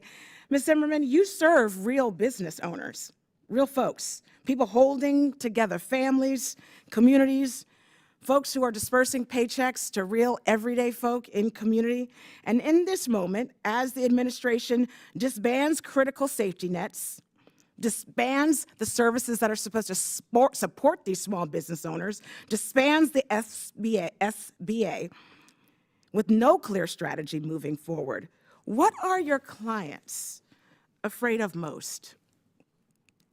And what would an actual true investment right now, not performative tax cuts, look like for them? My client's risk is not surviving through this uncertainty. It's not surviving through the tariffs. We can talk about maybe tariffs being, as you said, a tool and maybe being successful coming out the other side, but they're not going to be there on the other side for this. They're going to be gone by then. And those are my neighbors. And by cutting Medicaid and Medicare and all these safety nets, the SBA, even the IRS, where we're taking away tools that they're using directly. You know, my colleagues who have larger businesses, maybe even employ 100 or 200 people, they're not going to the SBA directly. They have lawyers and bankers and stuff. I'm talking about the true Main Street entrepreneur who relies on that. I want to thank you for your answer, and I'm sorry that you have such little time, but I think you pinned it correctly. As your clients continue to navigate entrepreneurship in this economy where the foundation that they stand on is being pulled out from under, I hope we get it right.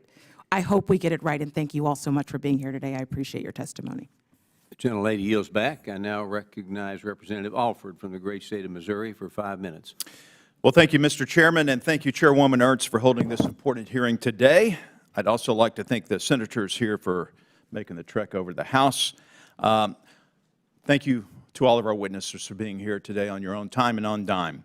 America experienced its greatest economy in my lifetime under President Trump, and that was no coincidence.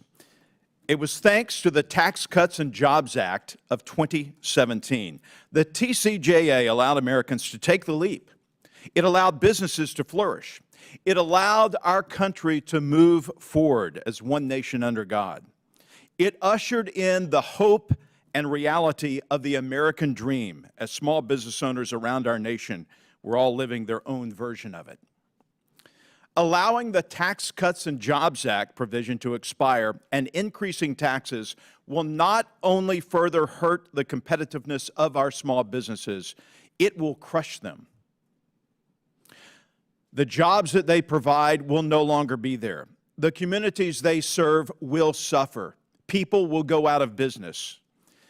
It will chill the hope and reality of the American dream on Main Street that we all saw was possible just a few years ago. I would urge my colleagues, Republicans and Democrats, senators and representatives, to work together to make sure that the 2026 does not usher in the largest tax increase in U.S. history. And let's get one thing straight. Enough of the lies and deception and gaslighting. This is not a tax cut for billionaires and millionaires.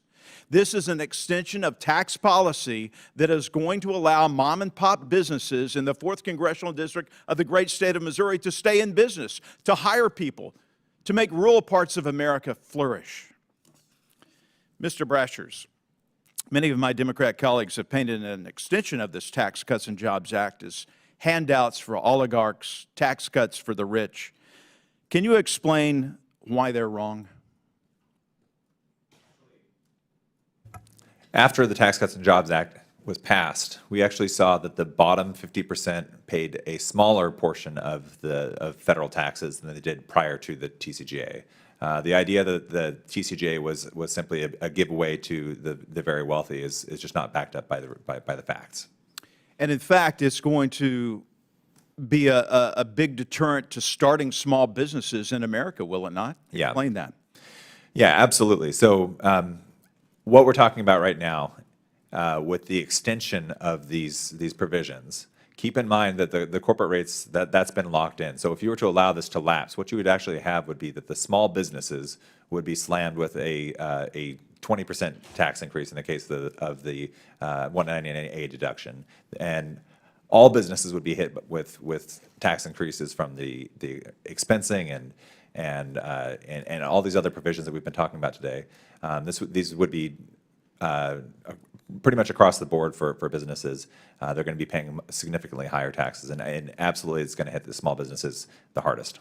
Mr. Akers, let's dive into this just a little bit more. If this Section 199A, the pass-through business deduction, is eliminated for Main Street America, what is that going to mean to business in America? 33 million small business owners. The bottom line is that money's got to come from somewhere. If we're paying more in taxes, we can't use it for other things. Again, I reiterate, most of that comes from increased prices to consumers. It comes from lower future benefits and wage increases for our employees. Our piece of the pie as an owner is very narrow. It's very tiny. We cannot give up any more of it, so it's got to come from somewhere else. Thank you. I have 24 counties in my district.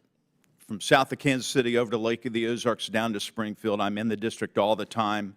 I talk to small business owners. They are deathly worried, and rightfully so, about us not getting this done and them not being able to compete against the big guys. We must renew these provisions. It is not a tax cut for the rich. It is not for the billionaires and millionaires.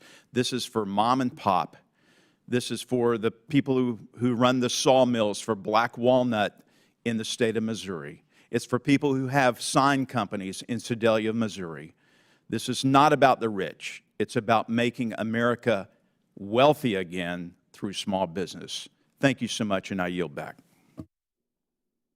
The gentleman yields back. I now recognize Senator Hirono from the great state of Hawaii for 5 minutes. Thank you. It's Hirono. I thank the two chairs for this, and I say aloha to our witnesses. I'm glad that Ms. Zimmerman is here. The bottom line is that who's going to benefit, or who benefited from the 2017 tax changes? And Ms. Zimmerman, I think you described small businesses as 90% of small businesses who are making what? Have revenues of, what did you say? 75% end up with, live off of 75,000 or less. 75,000, Yeah. so it's 75%. Something like that, And yeah. how many of these small businesses, and there are thousands of small Yes. businesses that fit into that category. Oh, yes, How many millions. of them do you think benefited from the 199A tax provisions? Well, we know that it's to the degree. This is the category of the 75%. I'm not talking about the ones who have franchises and over 100 employees. Well, if you think about it, if they made 75,000, let's even say 100 to make it simple, okay? So if they made 100, then they get a deduction of 20, and their tax rate at that rate is only 12, so they're getting $2,000, $2,400. That's their benefit. How many employees are they going to hire with that $2,400 is what I'm saying. And I'm hearing about sunsetting. We can't let these sunset because it would kill small businesses. Absolutely. But there's other options than sunsetting. Don't you have the right as our representatives and senators to improve it instead? Don't you have the right to change it? Why did we have a 40% cut for the Amazons of the world, and I got a 20% deduction, which actually I don't get, but I won't go into the technicalities of it. Ms. Zimmerman, we are going to be confronted with extending the 2017 tax bill. So if we were to focus on the 75% of small businesses who I think I would describe as truly small businesses, how would we change, what kind of changes would we make to, for example, 199A or any of the other existing provisions that we're asked to simply re-up? Well, 199A is very complex, and that's part of its I get problem. that. Yeah, and so perhaps some simplifying the overall code so that the truly small business benefits, give them a credit for their first employee. Many of those businesses, it's just one person. If they want to grow, they're hiring their first one, right? Give them a credit for hiring that. Give them a standard deduction ability so that they don't have to track every receipt when they're out mowing people's lawns, right? And they can instead take that standard deduction. Close some loopholes to push money back to small businesses. So I think that the information that we have, that the 2017 tax bill actually benefited the richest people in our country and corporations, I don't think there's any amount of gaslighting that is going to change those statistics. So what I'm interested in, again, is how do we truly help the majority of small businesses, as described by you, Ms. Zimmerman, folks who are bringing in less than $75,000 a year. And that would not be the two gentlemen who own businesses who are on this panel, by the way. You do not constitute small businesses as described by Ms. Zimmerman. So I am going to be very interested in finding out what provisions we can put into this bill. Well, actually, that would presume that that there are provisions in the bill that actually help people. I think not. But again, I just want to thank you for being real, Ms. Zimmerman. Thank you for being here. Thank you, for both of our chairs. Gentlelady yields back. I now recognize Representative Weed from the great state of Wisconsin for 5 minutes. Every single day, my offices, both in D.C. and the district, receive requests from local small business owners asking me to support the extension of the 2017 Trump tax cuts. I'd like to tell them directly that I am fully committed to advocating for the extension and codification of the important tax breaks for small businesses. Those on the other side of the aisle don't support this. They bemoan the growing federal deficit and falsely claim that by extending the Trump tax cuts will add to our federal debt. Let me be clear. The federal government does not have a revenue problem. We have a spending problem. Not to mention this may be the first time ever the American people have heard Democrats concerned about debt. Instead, they spent their time proposing one bloated federal budget after another.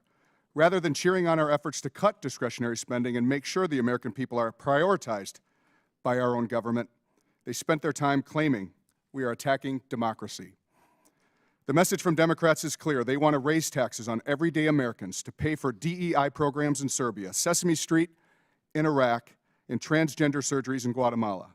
They want to punish American small business owners by saddling them with added regulatory costs that make it harder for them to do business.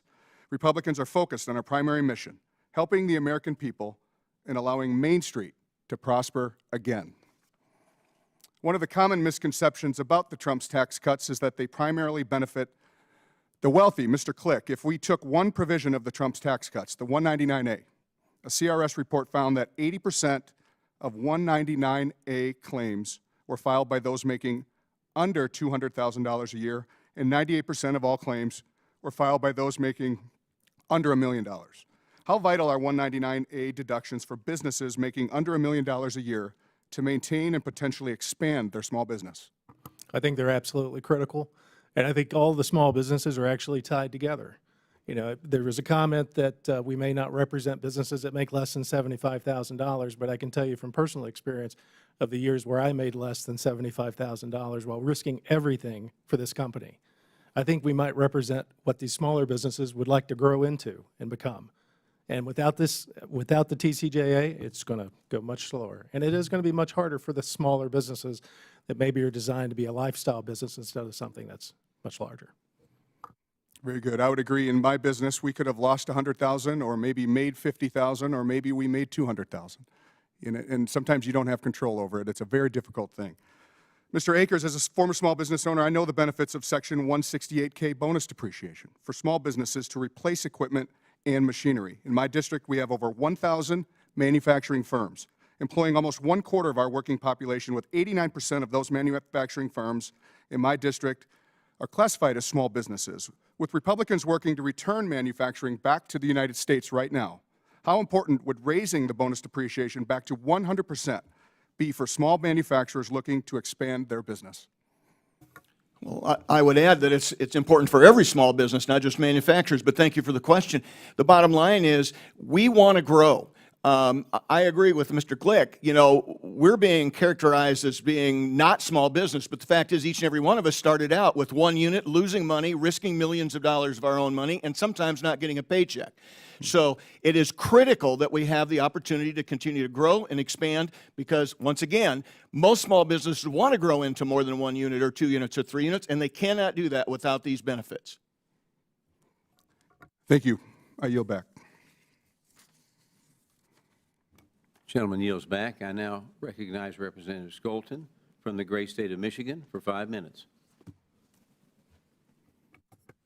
Thank you, Mr. Chairman, and thank you so much for holding this critical hearing today. We are seeing unprecedented attacks on our small businesses across the country, and they're struggling to keep pace in a market that increasingly does not work for them. Here in the great state of Michigan, where we are at the center of the attacks on businesses across the country, where tariffs are reaching an all-time high, we know it all too well. We're facing budget before the Congress this week that will add additional burdens if we are not careful. Studies from organizations like the International Monetary Fund and the Tax Policy Center have found that foreign investors retained more earnings as a result of the TCAJ's reduction in effective tax rates. Let's be clear about who benefits from an extension of these tax rates.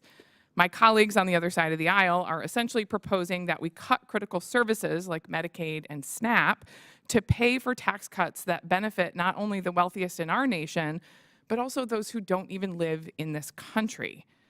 Ms. Zimmerman, do you agree that the federal government should ensure that large companies, both here and abroad, pay their fair share of taxes before we allow poor and middle-class workers to foot the bill of a plan they do not stand to benefit from?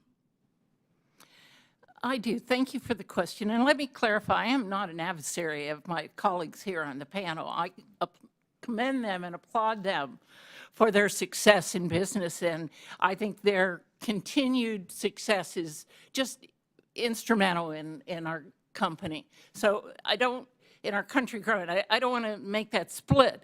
But what I'm saying is we don't need to we don't have to fix this with that proverbial hammer. Can't you stop the fact, I mean, yeah, there's statistics all over. Half of the 199 pool, half of it went to people, the top 5%. Okay? So throw statistics around, yeah, we got some more, maybe we paid a little more. My daughter and son-in-law, they're union teacher and firefighter. And I thank them for what they do. I thank them for what they do as well.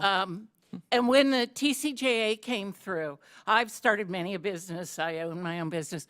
I got a much bigger savings than they did as they raised their 4 children. And to me, that's where we need a little finesse. Surely we can do something to change this so that we're not shoving all this money to the higher income levels or to foreign investors, as you say. And the social safety net is so very important for the smaller businesses. They can't survive if their community is not healthy. Bottom line, we are one with our community. It's essential. Thank you. One message that I consistently hear from business owners back home is the need for more workers. We are experiencing a shortage across industries, small businesses in particular. We feel that and see in practice that the current administration's practices are exacerbating some of those conditions. Want to stay with you just for 1 second. You suggest in your testimony that a tax credit for entrepreneurs who are hiring employees for the first time may be a good idea. Can you expand a little bit on that idea and tell us how some policies like these, which give targeted support to businesses in early stages, could help us address some of these larger workforce issues? Right, because that's not using the hammer, right? Yeah. Let's make those small changes. All of these millions of businesses that are making below 100,000, they're getting ready to hire their first employee, or they've just hired their first employee. That's right. That everybody on this panel will tell you that's a scary leap of faith going off the cliff when you hire that first person. Yeah. And yes, we're putting our own money in to hire them, and yes, we're putting our own money in to make payday. So a credit for that first employee that comes back immediately through the payroll credit system, we have that in place. That would be very helpful. Ironically, funding the IRS, and I know I'm a CPA and I have to deal with them, but it helps small businesses who have to work with them more as a, it shouldn't be adversarial. We're trying to be compliant, and we can't if you close the offices all down. Thank you. Yield back. Gentlelady yields back. I now recognize Senator Houston from the great state of Ohio for 5 minutes. Thank you, Mr. Chairman. Thank you for inviting us to join you today for this hearing. Thank all of you for being here and what you contribute to the world through your work. I have, my wife is a small business owner, but she's like most small business owners. 81% of small business owners in America are sole proprietorships. They don't have any employees. I would like to focus my conversation on those businesses that have employees, the other 19%, the ones who, beyond themselves, create jobs for others. And I want you to think about the TCJA in that context. If it were to go away versus if we renew it, how would that impact your employees? How does that impact, I'll start with you, Mr. Click, how does the structure of how we assemble the tax code across the board and everything that's been discussed today, how does that impact your employees and your ability to take care of them? Thank you. Great question. You know, I've said several times that it slows down the businesses, but it's also that the business is also very interconnected, and the equipment and the employees, as a work family, we all kind of work together to keep growing the company, to keep investing in equipment. Means that I've got new skills that my employees are going to get to learn. They're going to get paid a higher wage as we go away from the very basic manual operations to more advanced CNC operations, or even driving trucks, something more valuable to the company. Taking away the TCJA slows that down tremendously. We'll keep going, but it makes it much easier when everyone's on the same page and pushing in the same direction. And I presume that not only in improving their skills Improving their skills and improving their wages. Improving their wages, improving your Absolutely. productivity It's gains. a so direct you could pay them- one-to-one. As soon you as can they pay get them that more, skill, you can earn more, all they of get that. paid more. Absolutely. Benefits, wages, all of those Benefits, things. bonuses, annual bonuses, mid-year bonuses, the turkeys that we give out for Thanksgiving, all that's impacted by this. It's all tied together. So in the end, it's good for small businesses, but it's good for your employees. It's great for the employees, and it's great for the smaller businesses that are the sole proprietors that provide services to companies like Patriot.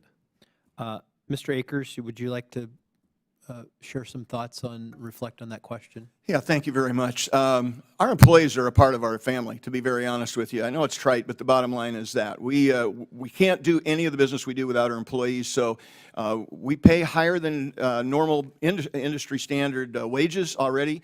When the tax cuts came through the first time, we increased the wages by about 20%. They've gone up another 10 or 15% since then. We'll continue to raise them. Our benefits are, by and large, huge over most of our competition. So we can only do that when we've got extra money that we can do something with. One other thing, the communities we're in, they're dramatically impacted by the money we give back to them. And that comes from this same fund, the ability to have that money back so that we can redistribute it. So let me just, I have a contention that if you look at history, those nations that are the most economically and militarily successful are the ones that are the most innovative, the ones where technology allows them to be successful. In the context of your business and thinking of your employees, how much does the investment in new technologies and job training mean to your productivity levels, which allow you to compete against foreign competition and improve the overall quality of the work environment for your employees? Mr. Click? That's a great question, and I'm so glad that you asked it. The technology that we brought into our industry had never crossed over. We're in a 100-year-old industry that was essentially unchanged up until 15 years ago when we came in. This advanced manufacturing is the reason that Patriot exists today. And when we take the bankers through and other people through the company, I show them this bank of 16 CNC machines. First shift, we'll run all 16 of them with 4 employees. Second shift, we'll run 10 or 12 of them with 2 or 3 employees. And on third shift, we'll run 7 or 8 with 0 employees. And you know what beats offshore wages?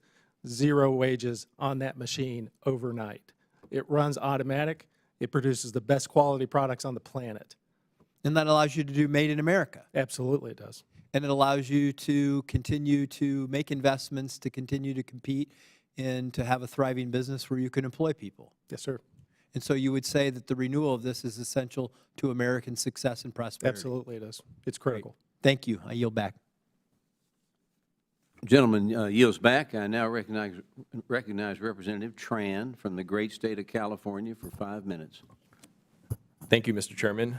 Ms. Zimmerman, just last week, President Trump and his administration proposed one of the largest tariff tax increase on American people since the 1960s. And already we're seeing the economic ripple effects.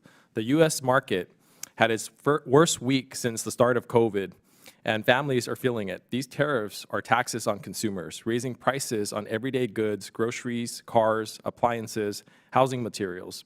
These are the essentials for working families, and they simply can't afford to pay more at a time when household budgets are already stretched thin. Let's be clear. No one voted for more expensive groceries, more expensive children clothing, more expensive cars, and more expensive household goods. No one voted for President Trump to tank the stock market and the economy. And yet, this is what Donald Trump's economic approach is delivering. He is creating a recession. In fact, just yesterday, JP Morgan said Trump's tariffs will send the U.S. into a recession. At the same time, small businesses are facing uncertainty. Supply chains are being disrupted, and many Americans could soon see job losses as a result. Ms. Zimmerman, the United States is currently experiencing a cost-living crisis. Everything from rent to groceries to energy are being squeezed by the consumers. How do you expect tariffs to affect the cost of living crisis? Well, what it really does is it creates a dangerous negative feedback loop. It creates higher prices, which reduces spending, right? Which causes business decline, which causes job losses, which causes future spending reduction. I mean, there's no question. If it's going to cost the average family $3,800 more just to buy what they're buying now, they're not going to have as much to spend at their local businesses, period. Some of those businesses are going to go out of business. Thank you for that. A proud small business owner myself before coming to Congress, I know that healthcare is one of the biggest challenges facing small employers, not just for themselves, but also for attracting and retaining workers. Large corporations often have the resources to offer group health insurance plans, but small businesses are frequently left to navigate the individual market. That's where the enhanced premium tax credit have made a real difference by lowering the cost of health insurance through the Affordable Care Act marketplace, especially for people who are self-employed or working in small shops. These tax credits have helped level the playing field and save thousands of dollars a year for small businesses. Ms. Zimmerman, my Republican colleagues are more interested in providing tax cuts for millionaires and billionaires than extending a tax credit that helps small business owners buy health coverage. Considering this, can you speak to how these enhanced tax credits have impacted your ability to afford quality coverage for yourself, your family, or your employees? And if these tax credits were to expire at the end of the year, what would that mean for your business? One of the biggest competitive disadvantages we all have here, and certainly smaller businesses have, is health insurance. We can't get a reasonable policy for our employees. And so on the marketplace, what we do is we help our employees well, actually, we don't now. I should change that. We did when it came out. We would help our employees go out and find some, and we set up a HR, one night plan and paid back some of the premiums as we were allowed tax-free. Without that marketplace, a lot of people are going to go uninsured again. And small businesses are going to lose their employees to the P&Gs and GEs of the world, which are the big companies in Cincinnati, that can give them stellar benefits that we just can't afford. Yeah, I agree with that. Thank you. Mr. Chairman, I yield back. Gentleman yields back. I now recognize Representative Muser from the great state of Pennsylvania for 5 minutes. Mr. Chairman, I thank you very much, and certainly thank you to our witnesses. The so-called TCGA of 2017 led to years of record low employment, GDP growth, real wage growth, and record high tax revenues. Families saw their median household incomes increase. Real wages grew. 6 million people were lifted out of poverty, and Main Street businesses saw $66 billion in tax revenues. All the while, tax revenues, federal tax revenues, grew dramatically. That's a record. That's a fact. Now Congress is working to deliver on the American First agenda in the so-called One Big Beautiful Bill, reconciliation bill, which will rein in, the plan is for it to rein in wasteful spending and reignite our economic growth. So last week in our Small Business Committee hearing, we heard from some testimony from witnesses that brought out that only 1% of small businesses make a profit of over $1 million. So 1 out of every 100 business makes less than in net income of $1 million. That being said, do any of you believe that the TCGA was a handout to billionaires, as is often stated? Mr. Click? No, definitely not. Just by the sheer math of it, the amount that goes out to the owners of the company, it was fractionally impacted. Appreciate that. No, I don't agree with that statement at all. I think as Mr. Click was saying, it's the exact opposite was true. That was designed very specifically to avoid just being a giveaway to the very rich, and they, if anything, targeted the bottom half of the income distribution more. Thank you. Mr. Akers? Not at all. It dramatically impacted us, and anything that impacts us in a positive way creates more revenue, which creates more taxes, which is the big cycle, sending more money back to D.C. So it's positive for everybody the way that I see it. Right, and something tells me that added revenue that you gained went back not into your pocket, but into the business, which is pretty much what 100% of small businesses tell us. It's absolutely true. The majority of it goes back to either growing the business or funding more benefits for our staff. Thank you. Ms. Zimmerman, would you like to answer that? let me be clear. I think you misunderstand me. I don't want you to raise taxes on small businesses. I think that would be a mistake.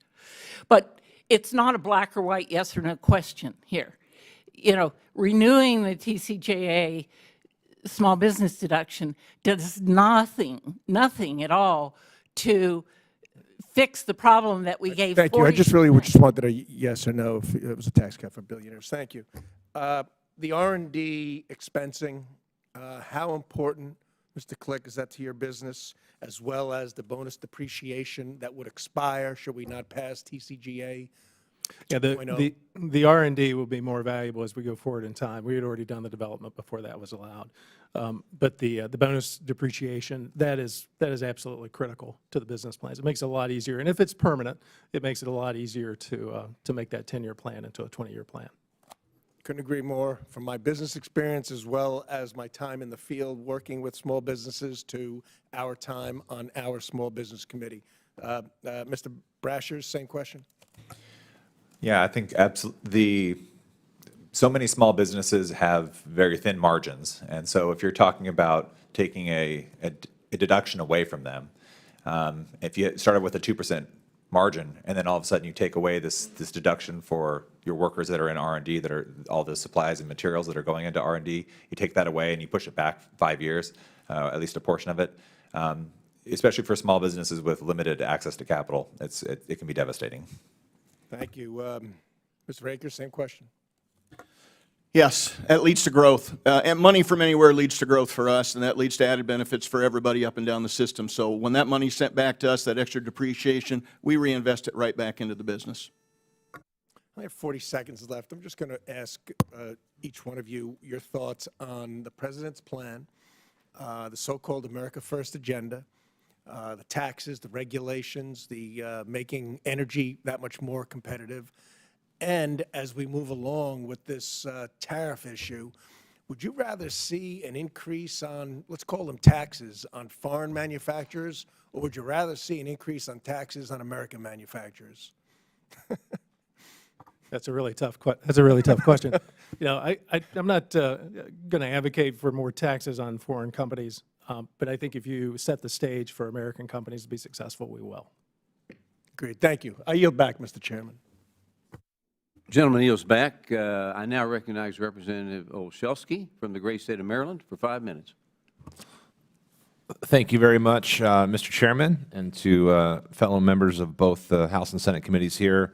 I just want to open by saying, as we've highlighted within this committee and throughout this Congress, we know that small businesses are, in fact, the backbone of America. So thank you all for the work that you do. Thank you for being our job generators. Thank you for supporting our economy as being fabrics of the community, even doing things like sponsoring local sports teams and offering those unique goods and services that are so critical.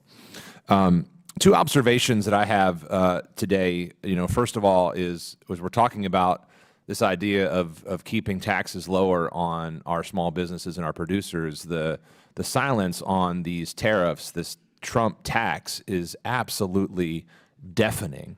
We're talking about how do we lower taxes for our businesses at a time when we have just seen the single largest tax increase enacted in peacetime history of the United States. So let that sink in. We're having a hearing about how do we keep taxes low for our small businesses when we are not talking at all or not pushing back at all against the fact we just saw the largest tax increase in peacetime history in the United States. I want to say, as we should come together in a bipartisan way to push back against those tax increases, I come to this work and welcome the opportunity to sustain some of these strategic investments in our small businesses so that we can keep things moving. But, the facts of the matter are that these tax changes in this law probably should be done more thoughtfully and comprehensively than an outright extension. The data shows that the implementation of the current tax policy skews incredibly high to the risks, the wealthy, the ultra wealthy. And so while perhaps not just for billionaires, the income of the top 1% of Americans are seeing the average tax cut of $60,000 a year under these provisions, which is fine until you compare it to the bottom 60% of Americans who saw a mere $500 tax cut. We also know that this is failing to deliver the promised economic benefit. The Trump administration promised that by a conservative estimate, we'd see a $4,000 boost in income, but new research is showing that workers who make $114,000 or less, in fact, have seen no boost. And so I think I just wanted to share for the record that we welcome the opportunity to continue the investments we've heard today, but I think we can do that without just writ large embracing this wholesale extension that does not benefit all Americans. So I guess with that in mind, if we were to be more thoughtful about that, Ms. Zimmerman, could you just talk a little bit about what, in your view, the kinds of impacts we might see on a small business if instead of just merely extending and seeing this completely inequitable distribution of tax benefits, that we were instead to sort of incentivize work and expand and invest more in things like the earned income tax credit, the child tax credit, other things that incentivize work but also support businesses and business owners putting money back in the pockets of hardworking Americans? I would say exactly. I would say that's what this is all about. Again, I don't want you to increase our taxes. I don't want you to increase any one of our small business taxes. We're doing a lot of good work here on the ground, and we're good for the economy. And coming out of the 2008 recession, we led with the new jobs being created, we being small businesses. So we're going to need that again, because it looks like we're going to have to come out of something again, right? But to forget the fact that the TCJA gave absolutely twice the tax savings to the large corporations in this country than they did to any one of us on this panel, misrepresents the whole concept of, oh, you don't want us to extend this? Well, it's not that I want you to raise the tax. I want you to do it smarter, do it better. Don't not do it. Thank you for that, and we welcome the opportunity again to sustain the investments that do benefit our small businesses while not giving those incredible benefits to large corporations and the ultra-wealthy. So, Mr. Chairman, I'll yield back with that and say I welcome the opportunity to really dig in and do this right as opposed to a wholesale extension that only grows our deficit and misses the mark on some of these important investments. Thank you. Okay, gentleman yields back. Now recognize Representative Downing from the great state of Montana for 5 minutes. Thank you, Mr. Chairman. I greatly appreciate the House and Senate Small Business Committees hosting this joint hearing today on such a critical issue. The 2017 Tax Cuts and Jobs Act was a tremendous lifeline for small businesses across the nation, and especially in my home district of central and eastern Montana. In particular, the estate tax provisions. And I think there's been a false narrative that's been played here that this is unduly affecting, millionaires and billionaires. But the reality of it is, in my district, I have a lot of small businesses that are farms and ranches that, can be, land rich and cash poor. And the estate tax provisions of the TCJA have been vital for these small farmers and ranchers across my district. And by doubling the estate tax threshold for individuals and married couples, the Trump tax cuts have ensured that farmers and ranchers can focus on their work and livelihoods rather than preparing for the eventual tax punishments that will be inflicted on their grieving families. I'm going to start with Mr. Brashers. In your testimony, you accurately point out that the state taxes disproportionately impact small farmers and ranchers who are, quote, land rich but cash poor. If the TCJA estate tax provisions were to go away, what impact would this have on the continuation, the productivity of agricultural land across our nation? And something I worry about is production agricultural land, coming out of production. Well, thank you so much for the question. The reason that it matters so much for ranchers and farmers is that you have this this tax that's imposed on assets beyond a certain level. And think about valuing those assets. Think about the estate planning that has to go into that. It's very as opposed to someone that just has a large amount of cash. It's easier to think about estate planning when you're just talking about cash. But when you're talking about a cash poor but asset rich. Thank you for that. Just going to move on a little bit here. To what degree would you say our small farms and ranches are forced to divert their resources away from farming and into liquid assets, attorneys, and accountants? Yeah, I mean, what you're going to end up having is these family businesses, family farms. They have to break up in a lot of cases. I can't give you a specific statistic. I can look into trying to find those numbers for you. Yeah. But it's especially for what you're doing with this. We're talking about a tax that accounts for 0.6% of the federal budget. So it's quite small, and there was no meaningful impact from expanding that exemption. With this negative, potential negative impact on agricultural production, how do you believe that may or may not jeopardize our national security and interests and increase our reliance on foreign products? Yeah, I mean, we're moving away from kind of the small business model of Americans passing on their businesses, their farms, their ranches to themselves, and they may choose to sell that to foreign investors. It's absolutely a possibility. So beyond agriculture, are there any other small businesses or industries critical to national security that would be impacted disproportionately by the expiration of these tax cuts? The tax cuts broadly. So yeah, anyone involved in research and development is going to be a critical one. Anyone that's investing heavily, especially we're trying to get companies to invest here in America, invest in new equipment and machinery. These expensing provisions are critical for that. Thank you. Mr. Click, you rightfully labeled the estate tax as the, quote, survivor's tax. Given the impact that estate taxes have on grieving families, shouldn't we get rid of them altogether? Yeah, absolutely. It makes no sense. You've already paid taxes on all the money that you've earned, all the assets that you've got. And as a company like the farmers, with an illiquid asset in our inventory around the country, you can't just generate the cash to be able to pay it. So how would you have to adjust the operations of your small business, Patriot Aluminum Products, if the TCJA estate tax provision expires?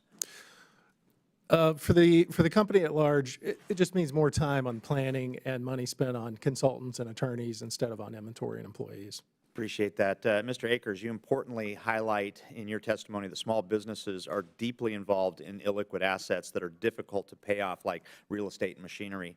So can you talk more about how expansions to the estate tax could result in a liquidity crisis, as you mentioned in your testimony?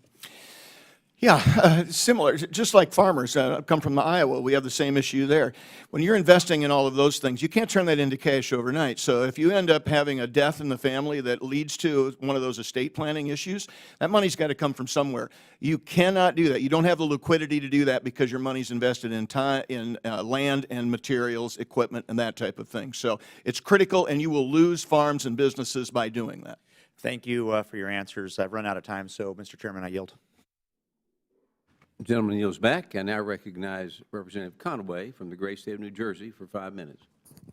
Thank you, Mr. Chairman, and thank you for holding this hearing today.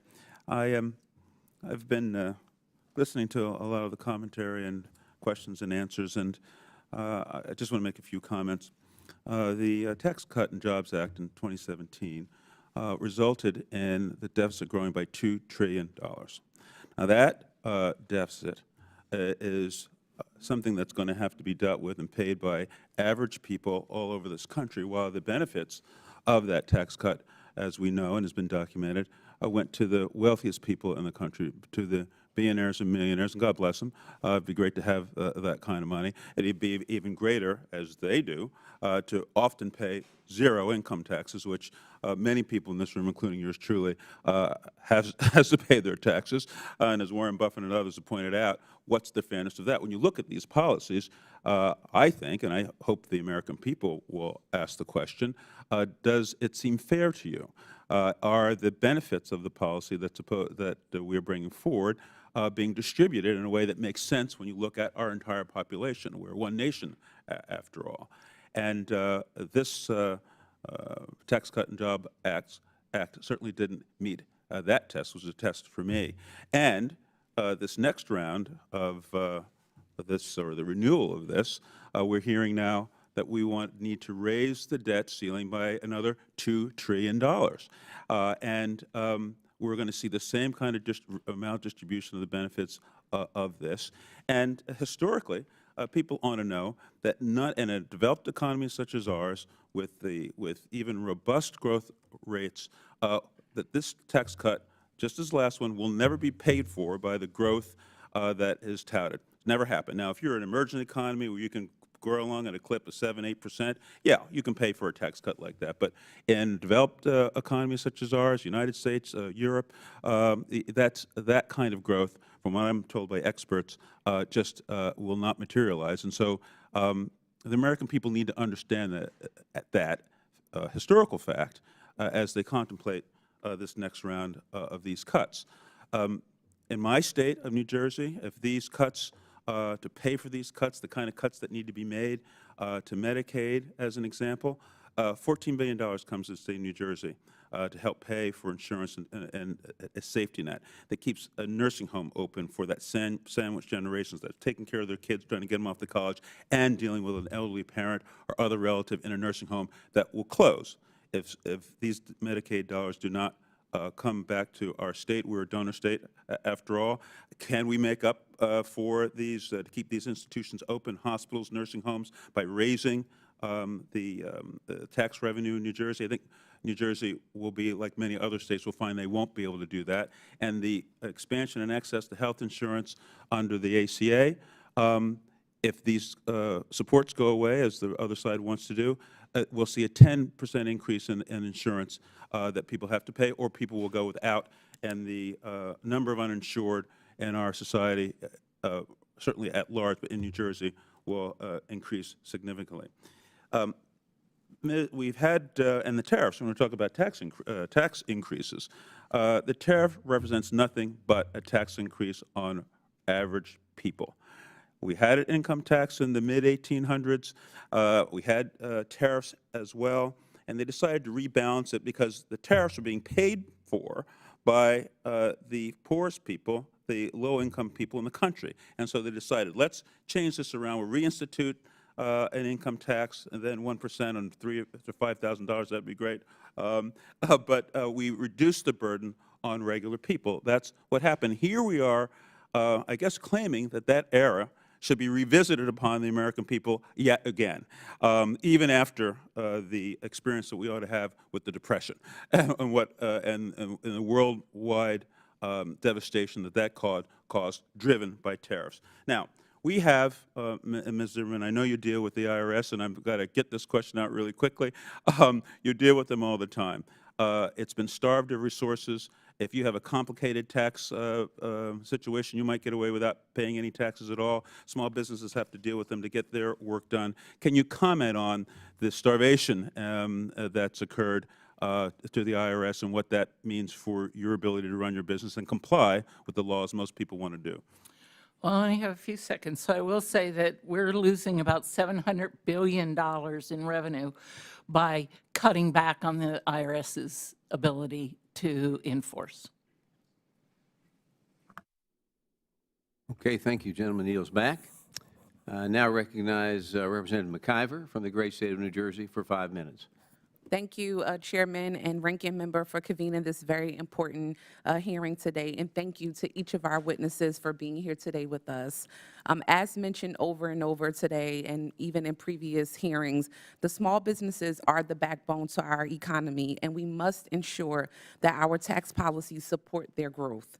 Tax policy can often decide whether a small business entrepreneur can hire workers, invest in themselves, their communities, or even expand. For too long, the tax code has favored large corporations while small businesses are less. This is especially true now as we see the continued gutting of the Small Business Administration by the current administration in the face of a severe economic uncertainty. We must work toward a tax code that is fair and responsive to the needs of small business owners and ensure the government is meaningfully here to provide real assistance to businesses in need. To Mr. Brashers, you were a contributor to Project 2025, which the President began implementing on day one, despite previously saying he didn't know anything about it. Since then, he has followed its directives to the T, gutting the Small Business Administration with mass layoffs, implementing tariffs, and supporting a budget that would destroy Medicaid and SNAP benefits, all to create a tax code that punishes the middle and lower class while only benefiting the wealthy. Do you agree, Mr. Brashers, that your Project 2025 has been a failure for small businesses? I appreciate the question. I'm primarily here to talk about the expiring provisions of the Tax Cuts and Jobs Act. Is it a yes or no? I would disagree with that statement. Of course you would. Then why have small business entrepreneurs lost millions in wealth this week alone as our economy heads towards a recession? Why do you think that's happening? Sorry. Sorry, the Project 2025 was a collaborative effort from many conservative institutions. I was a contributor to that. It had a menu of options for a lot of different parts of the government. Some of those are being adopted, some of them are not being adopted. It's something that the Heritage Foundation has been a part of for many years, many decades, going back to the 1980s.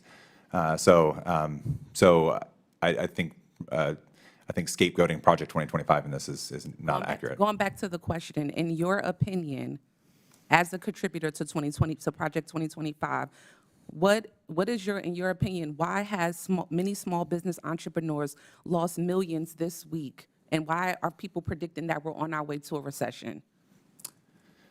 I mean, right now, obviously, we're looking at there's some uncertainty because of the tariffs, and that was a conscious decision of the administration that they understand that that they're trying to make deals and they're trying to negotiate on this. And so I'm personally not involved in the tariff discussions. I don't have any insights into that, and a lot of people.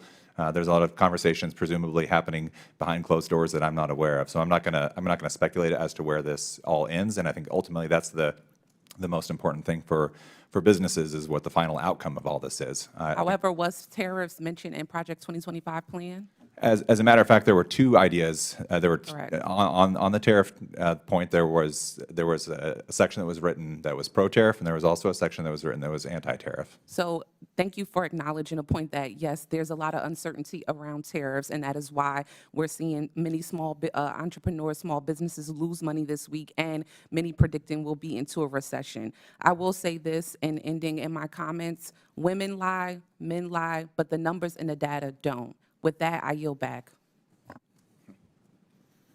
Lady yields back. Now recognize Representative Morrison from the great state of Minnesota for 5 minutes. Thank you, Mr. Chairman and Ranking Member, for holding the hearing. Thank you to the witnesses for taking the time to testify today. I just want to start by saying I think we all agree that we want a tax system that benefits small businesses. Small businesses, as we've all said, are the backbone of our economy, keep jobs in our communities. But I believe a tax code that benefits our small businesses is a tax code that pays also for the essential services that small businesses rely on. Millions of small business employees rely on Medicaid, for example. Thanks to the Affordable Care Act, Medicaid expansion has been crucial to decreasing the number of uninsured business employees. Between 2013 and 2022, an additional 2.5 million small business employees received health insurance through Medicaid, and the uninsured rate of small business workers dropped by 9%. The Republican budget that the Senate passed last week and that the House will consider this week will require an $88 billion spending cut from the Energy and Commerce Committee, which by definition will have to target Medicaid. Additionally, the ACA premium tax credits that help cover the cost of premiums for health insurance and make health insurance more affordable for small businesses are set to expire at the end of this year. If we fail to extend these tax credits, nearly 4 million Americans will become uninsured, and the average premium payment will increase by 93%. 90% of small business owners report healthcare-related tax credits are very important to their ability to afford health insurance for themselves and for their employees. So, Ms. Zimmerman, could you help explain how cuts to Medicaid and the expiration of the ACA tax credits will impact small businesses? Yes, thank you. It will definitely impact small businesses. It will force small businesses to drop coverage and lose employees. To larger businesses, we'll definitely lose that competitive edge.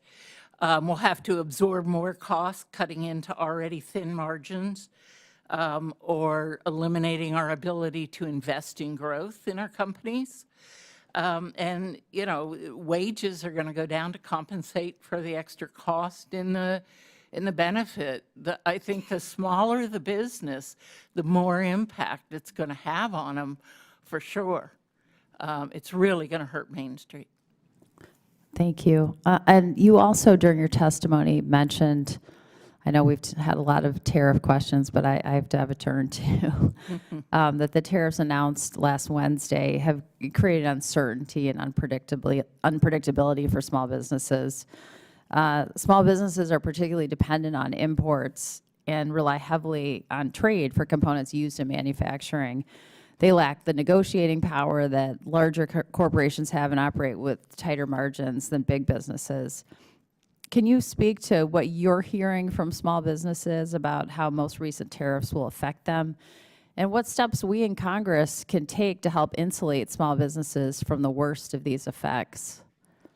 Well, Congress could take back the power of the purse to the legislative branch and consider small businesses in doing so. It's always been my understanding, I'm not a history major, but I thought that was your job. It's trying to figure out what to buy now for the Christmas season so we can sell then. Impossible right now, impossible. Knowing that costs are going to go up, knowing that small business owners, knowing they can't compete with the big businesses of the world, we're going to very possibly get even more of a price increase than the tariffs, because we're going to have to compensate for all the strangleholds the big businesses put on suppliers. And they're going to have to make it up somewhere. And, you know, threatening to quit with the supplier doesn't make a huge difference when you're a small business. It doesn't move the needle. Thank you so much for your testimony, and I appreciate your reminder to Congress that we should take back the power of the purse. Thank you, Mr. Chair, and thanks again to the witnesses. I yield back. Gentlelady yields back. I now recognize Senator Justice and Baby Dog from the great state of West Virginia for 5 minutes. Dog with me here too, you know, but she's outside, but I'll just hold her right there for just a few minutes, okay? I had the luxury and the honor of being the governor of West Virginia the last 8 years. And I can tell you just this, and I can tell you just as point blank can be. Our small businesses in West Virginia are the backbone of us, period.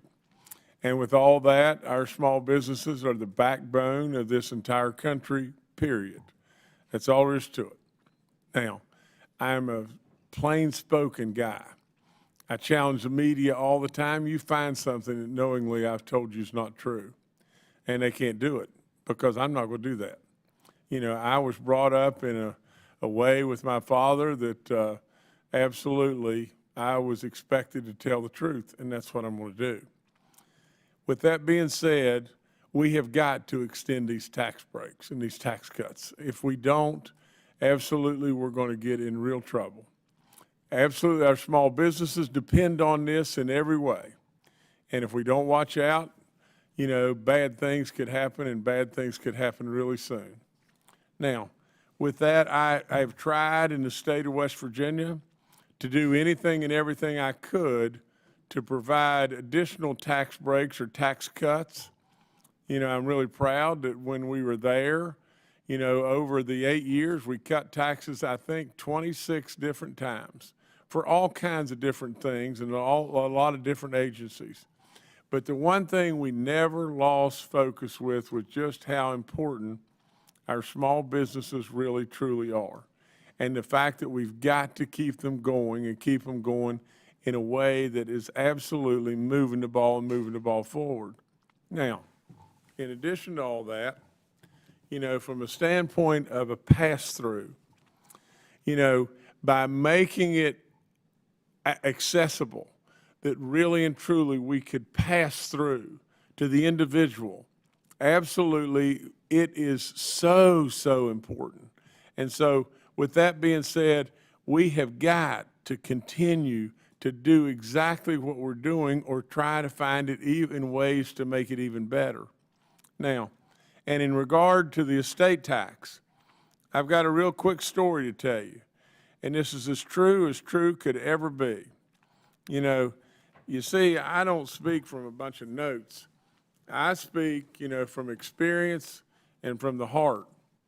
Now, the other thing is, I didn't come here as a 40-year-old looking to be a committee chair, you know, or whatever it may be. I came here to try to do one thing, and that is, in my own way, shake up the world.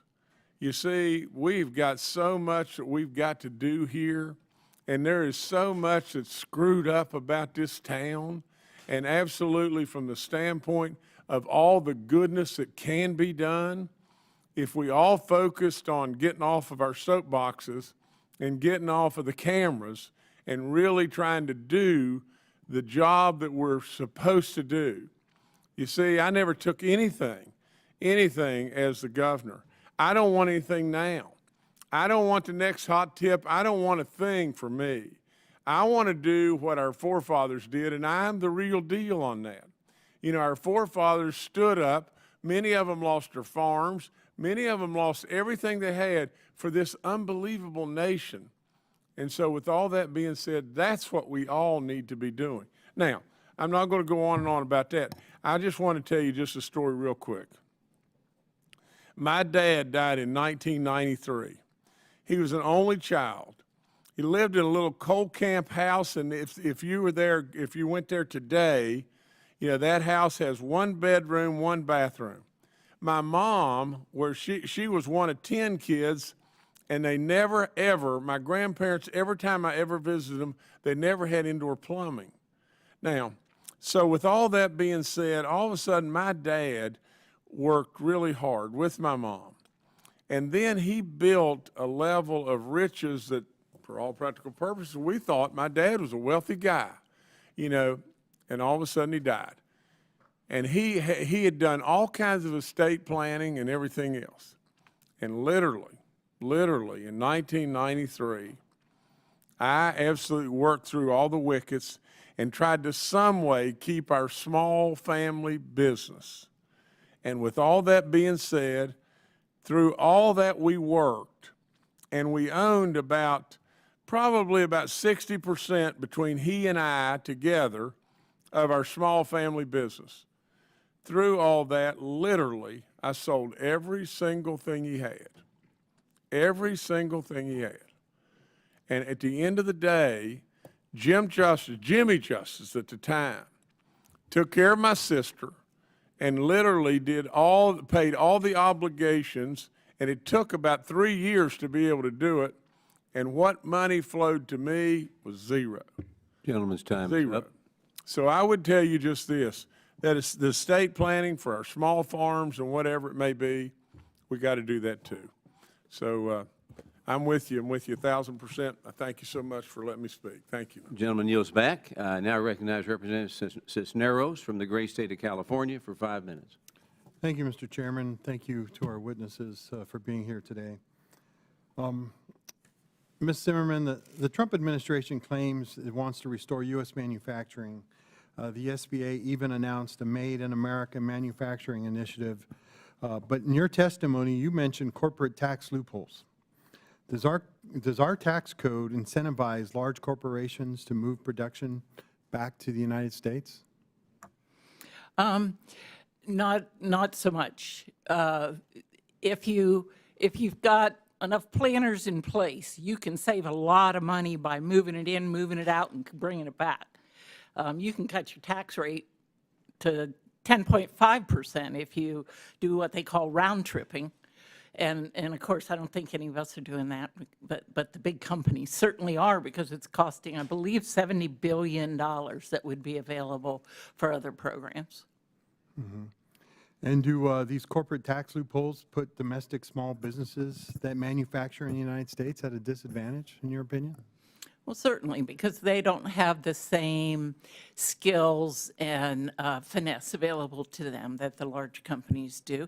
And a lot of them, being part of their community, they may not take advantage of them anyway, because they, you know, our employees, as has been said here by my colleague next to me, they're our family. We're not going to send those jobs overseas. So yes, a definite disadvantage. Right, and just, you know, the tax code, I would say for small businesses, it's already complex and it's burdensome. Did Elon Musk and Doge cutting IRS staff, how is that going to help small businesses at all? It's going to entirely make things worse. I've advocated for a long time that we go back to having a small business hotline where a small business who's trying to be compliant can call in and get some information. They were getting to a point where they could answer some questions. At least they could answer our calls, and that's all gone again with the cut in staffing. Yeah, so right now, you would say, I guess, again, in your opinion, that they're just, with the cuts, they're not going to be more efficient, and definitely they're not going to be more responsive. Well, they're definitely not going to be more responsive, and they're not going to collect the dollars that we need. Ironically, they're the one agency that pays for itself if you let them enforce. So it's just never been very logical to me why we would cut that back. I think we're probably going to lose. The number's huge. $700 billion, I believe, is the number by cutting back all that enforcement that we just added for the IRS. And that enforcement wasn't aimed at small businesses. It was coming from the top 1%. Yeah. And look, when my colleagues claim they want tax cuts for small businesses, they're also defending the Trump tariffs. And I'm sure you answered this question numerous times, and I am going to ask you to answer it one more time just to give it a little emphasis there. But how are these tariffs, which are really taxes, how are they going to impact small businesses? They're having huge impact on small businesses. They're causing to lose a competitive advantage against big businesses who have negotiating power with their suppliers that small businesses don't have. They're causing them not to be able to plan how much inventory should I have in to meet the Christmas rush. Well, we have no idea because we don't know what the prices will be, because we don't know what the tariffs will be, because we don't know anything from day to day. Yeah. With that, I thank you for your answers, and with that, I yield back. Gentleman yields back. We're almost ready to close our hearing. I want to thank everybody. Does anybody, if I give you 1 minute, do you have any closing arguments that you'd like to say? Mr. Clegg? Well, this is not a batting order. I mean, yes, ma'am. Very important to me. You know, I work with Small Business for America's Future, and we support all small businesses. I am not by any means, some of the representatives and senators here made it sound like we were adversaries. We're not. We're in this for the same thing. We're helping our communities. We really are. But how we can say that just extending the TCJA is the best thing is what gets me. I certainly don't want tax increases. I want an explanation of why the large companies in this country got twice the tax cut that I got and my clients got when the law went in. And I would like that to be rebalanced so that we all can really use the level playing field without smirking, as a phrase. Next. Thank you for having 1 minute. me. Yes, we all have different opinions and different viewpoints on how to make this happen, but this is, if small business is truly the backbone of America, which has been expressed here by both sides of the aisle, we have no choice. We have to figure out how to get through this. I can speak as my small business and as most of our friends. We have seen a huge impact by the tax cuts that we've been able to get. So we're going to continue to reinvest that as long as we continue to have that benefit. Secondly, I'm going to pass my business down. The fact that I can do it either easy or hard and how much money it's going to cost is going to be directly impacted by what happens in this forum. Thank you. I'm actually going to agree with Ms. Ann Zimmerman on something. I think we can improve on to the TCGA. I think there are things that can be done better. And so I don't think it's necessarily something that should just be rubber stamped exactly as it is. So I think this committee and Congress has a very important job ahead to find ways to make it better. And I think it can. But with that said, I do think that the Tax Cuts and Jobs Act, as it was passed, was a tremendous success. Some of the statistics out that we haven't had a chance to mention: unemployment rate hit at a 50-year low. Labor force participation rate was growing at the fastest pace in 20 years. Real median household income rose 7.8% in 2019, a record dating back to 1954. Home ownership was growing at the fastest rate in 15 years. U.S. stocks were booming. And as I've mentioned earlier, the net wealth of the bottom 50% was actually it was at the highest level since pre-Great Recession. Okay. Poverty rate was down, so it was a tremendous success, and I think we can actually improve on it. Thank you. Mr. Click, you're our fourth place hitter, cleanup hitter. Thank you, sir. Thank you. Yeah, I think there's a lot we can agree on. I think there's definitely opportunities to improve. I do think it's critical, though, to extend the existing TCJA right now, keep those in place, give some certainty to these businesses. Keep in mind that small businesses are the backbone of America's economy. We create the jobs that pay the taxes. We are the engine of growth that's going to keep growing the country and the growth of the innovation. Okay, thank you. And our last person to be heard from is Congresswoman Goodlander from the great state of New Hampshire for 5 minutes. Thank you so much, Mr. Chairman, and thank you to our witnesses for being here today. There is a lot that we agree on. I want to start by asking each of you, do you agree that our tax code is too complicated and the compliance burdens are too great? Yes. Yes. Yes. Ms. Zimmerman, can I get a yes? Okay, thank you. I want to ask you, Mr. Click, how much time and energy, what by way of resources, does your small business have to dedicate to tax compliance? Yeah, it's a lot. I mean, we have a professional CPA firm, and we have professional staff. Absolutely fantastic person in the company who had years in public accounting to help us grow. And without her, I don't think we would be where we are here today. Well, Ms. Zimmerman, you shared with us in your written testimony that the Section 199A deduction is so complex that the vast majority of small business owners actually cannot determine if they qualify. Far too many can't determine if they qualify, and far too many can't take advantage of this. Can you speak to, from your perspective, what you believe Congress should be doing in the days ahead to address these disparities, which really hurt small businesses overwhelmingly? Balance the tax cuts between big business and small business, simplify the code, give some first employee credits to give some immediate relief to people trying to enter the employer field, staff the IRS. Those are a number of them. I appreciate that. You also testified to the need to close a series of loopholes in our tax code.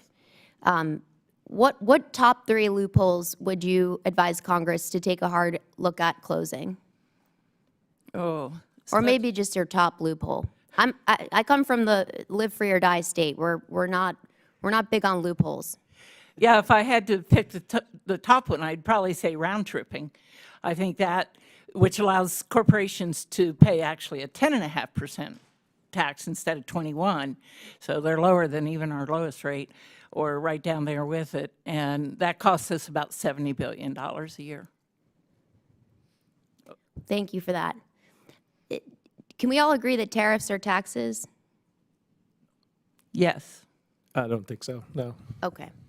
Well, I'll ask you, Ms. Zimmerman, because you noted in your testimony that the pervasive feeling of uncertainty that small businesses are feeling, I hear it every single day from small businesses all across my state.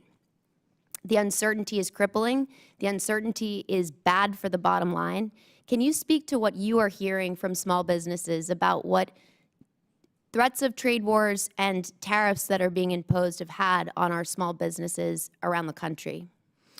Yeah, they're absolutely afraid that it's going to cut into the small business share of business in this country, because they're going to get hit the worst by tariffs, increasing prices from the tariffs, because they aren't able to negotiate like the big companies. They just don't have the same ability to do that. Their suppliers, when you are 0.1% of your supplier instead of 50% of your supplier, guess what? They don't listen to you. They don't negotiate with you. And so that's going to make a huge difference to Main Street. Huge. Well, thank you for that. I'd like to enter into the record an article from the Concord Monitor about the Viking House, which is a small business in Concord, New Hampshire, in my district. It shares the story of Emily Glavin, who runs this small business. She's been doing so for over a decade. She weathered the COVID-19 pandemic. She put her heart and soul into this business, and what she sees is clear, and I think it's clear to many of us in this room today, that the costs from these tariffs, as she put it, will be passed on to us. And I think she's right. Simply put, these tariffs are taxes on hardworking people and on small businesses, on consumers and on American families who are going to be paying the cost for trade wars, senseless trade wars. And it's going to put some of the small businesses out of business. It sure will. Well, I thank you for your testimony today, and with that, I yield back, Mr. Chairman. Gentlelady yields back, and I want to thank our witnesses for the testimony. I want to make sure nobody runs over each other trying to get to that bathroom now when we leave. But I want to thank you for appearing before both the House and the Senate committees today. Now, so without objection, members have 5 House legislative days until April 30 to submit additional materials and written questions for the witnesses to the chair. Those questions will be forwarded to the witnesses. I ask the witnesses to please respond promptly, and again, thank you for being here. We appreciate it very much. And if there's no further business, without objection, the joint committee hearing is adjourned.